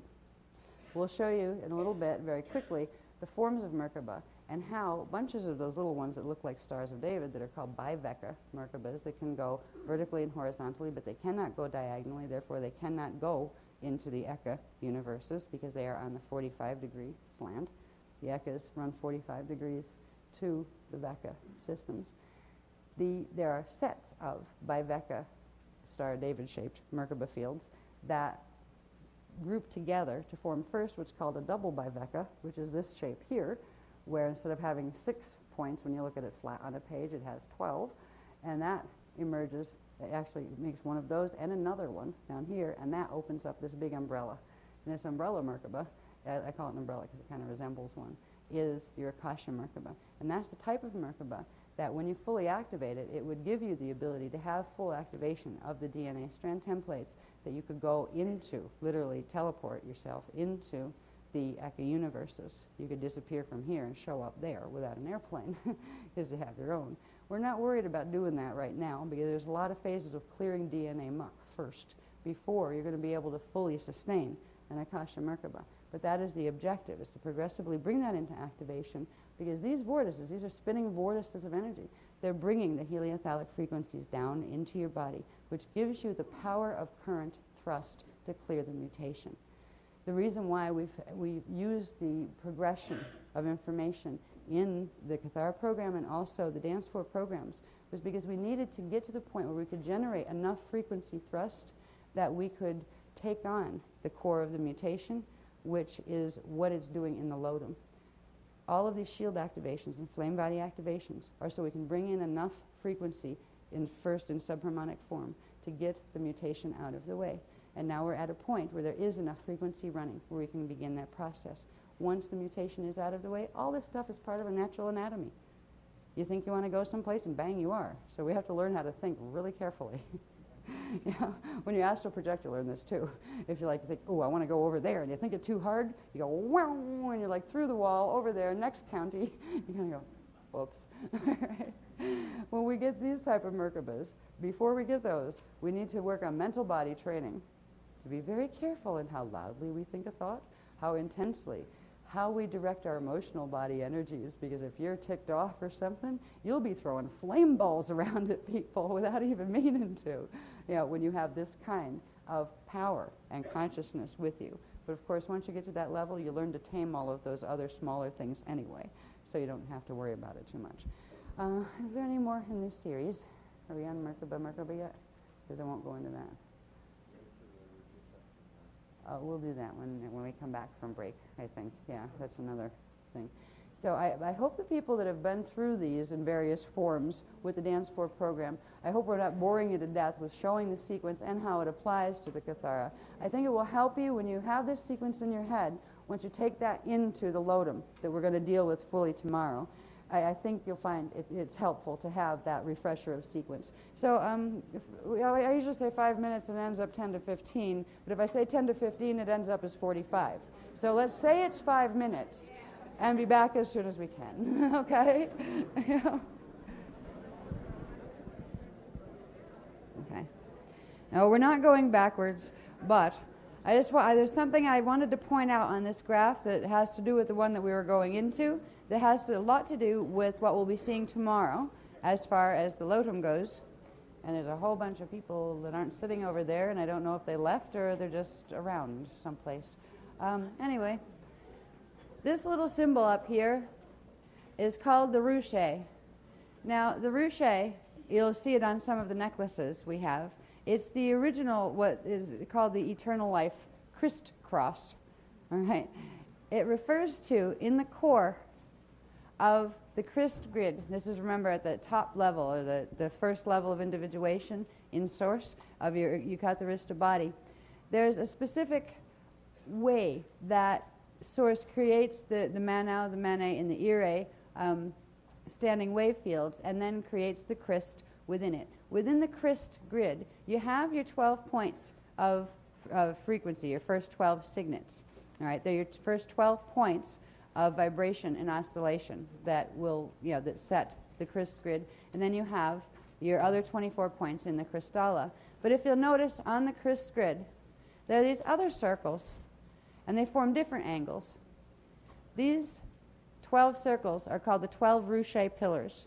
The 12 Ruche pillars are actually, I mean, we're looking at them right now, you're just seeing flat circles, but these are standing but rotating on their own axis pillars that form arcs of energy.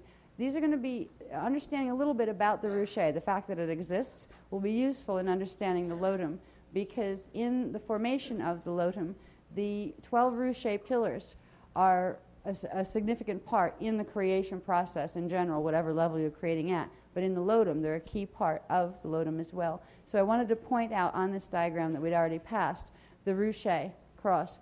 These points, these pillars, become the foundation upon which 4 primary Ruche vortices form. And they're pyramidal vortices. There's another, there would be like a part that goes out there, and then they come in here. These form what's called the core of a shield clock. These are the arcs of energy that govern the flow and the timing of how frequency moves through shields and through Kathara grids. And the Ruche clock and its vortices also determine the angles of the Lotus arcs, which form after the 12 Ruche pillars anchor.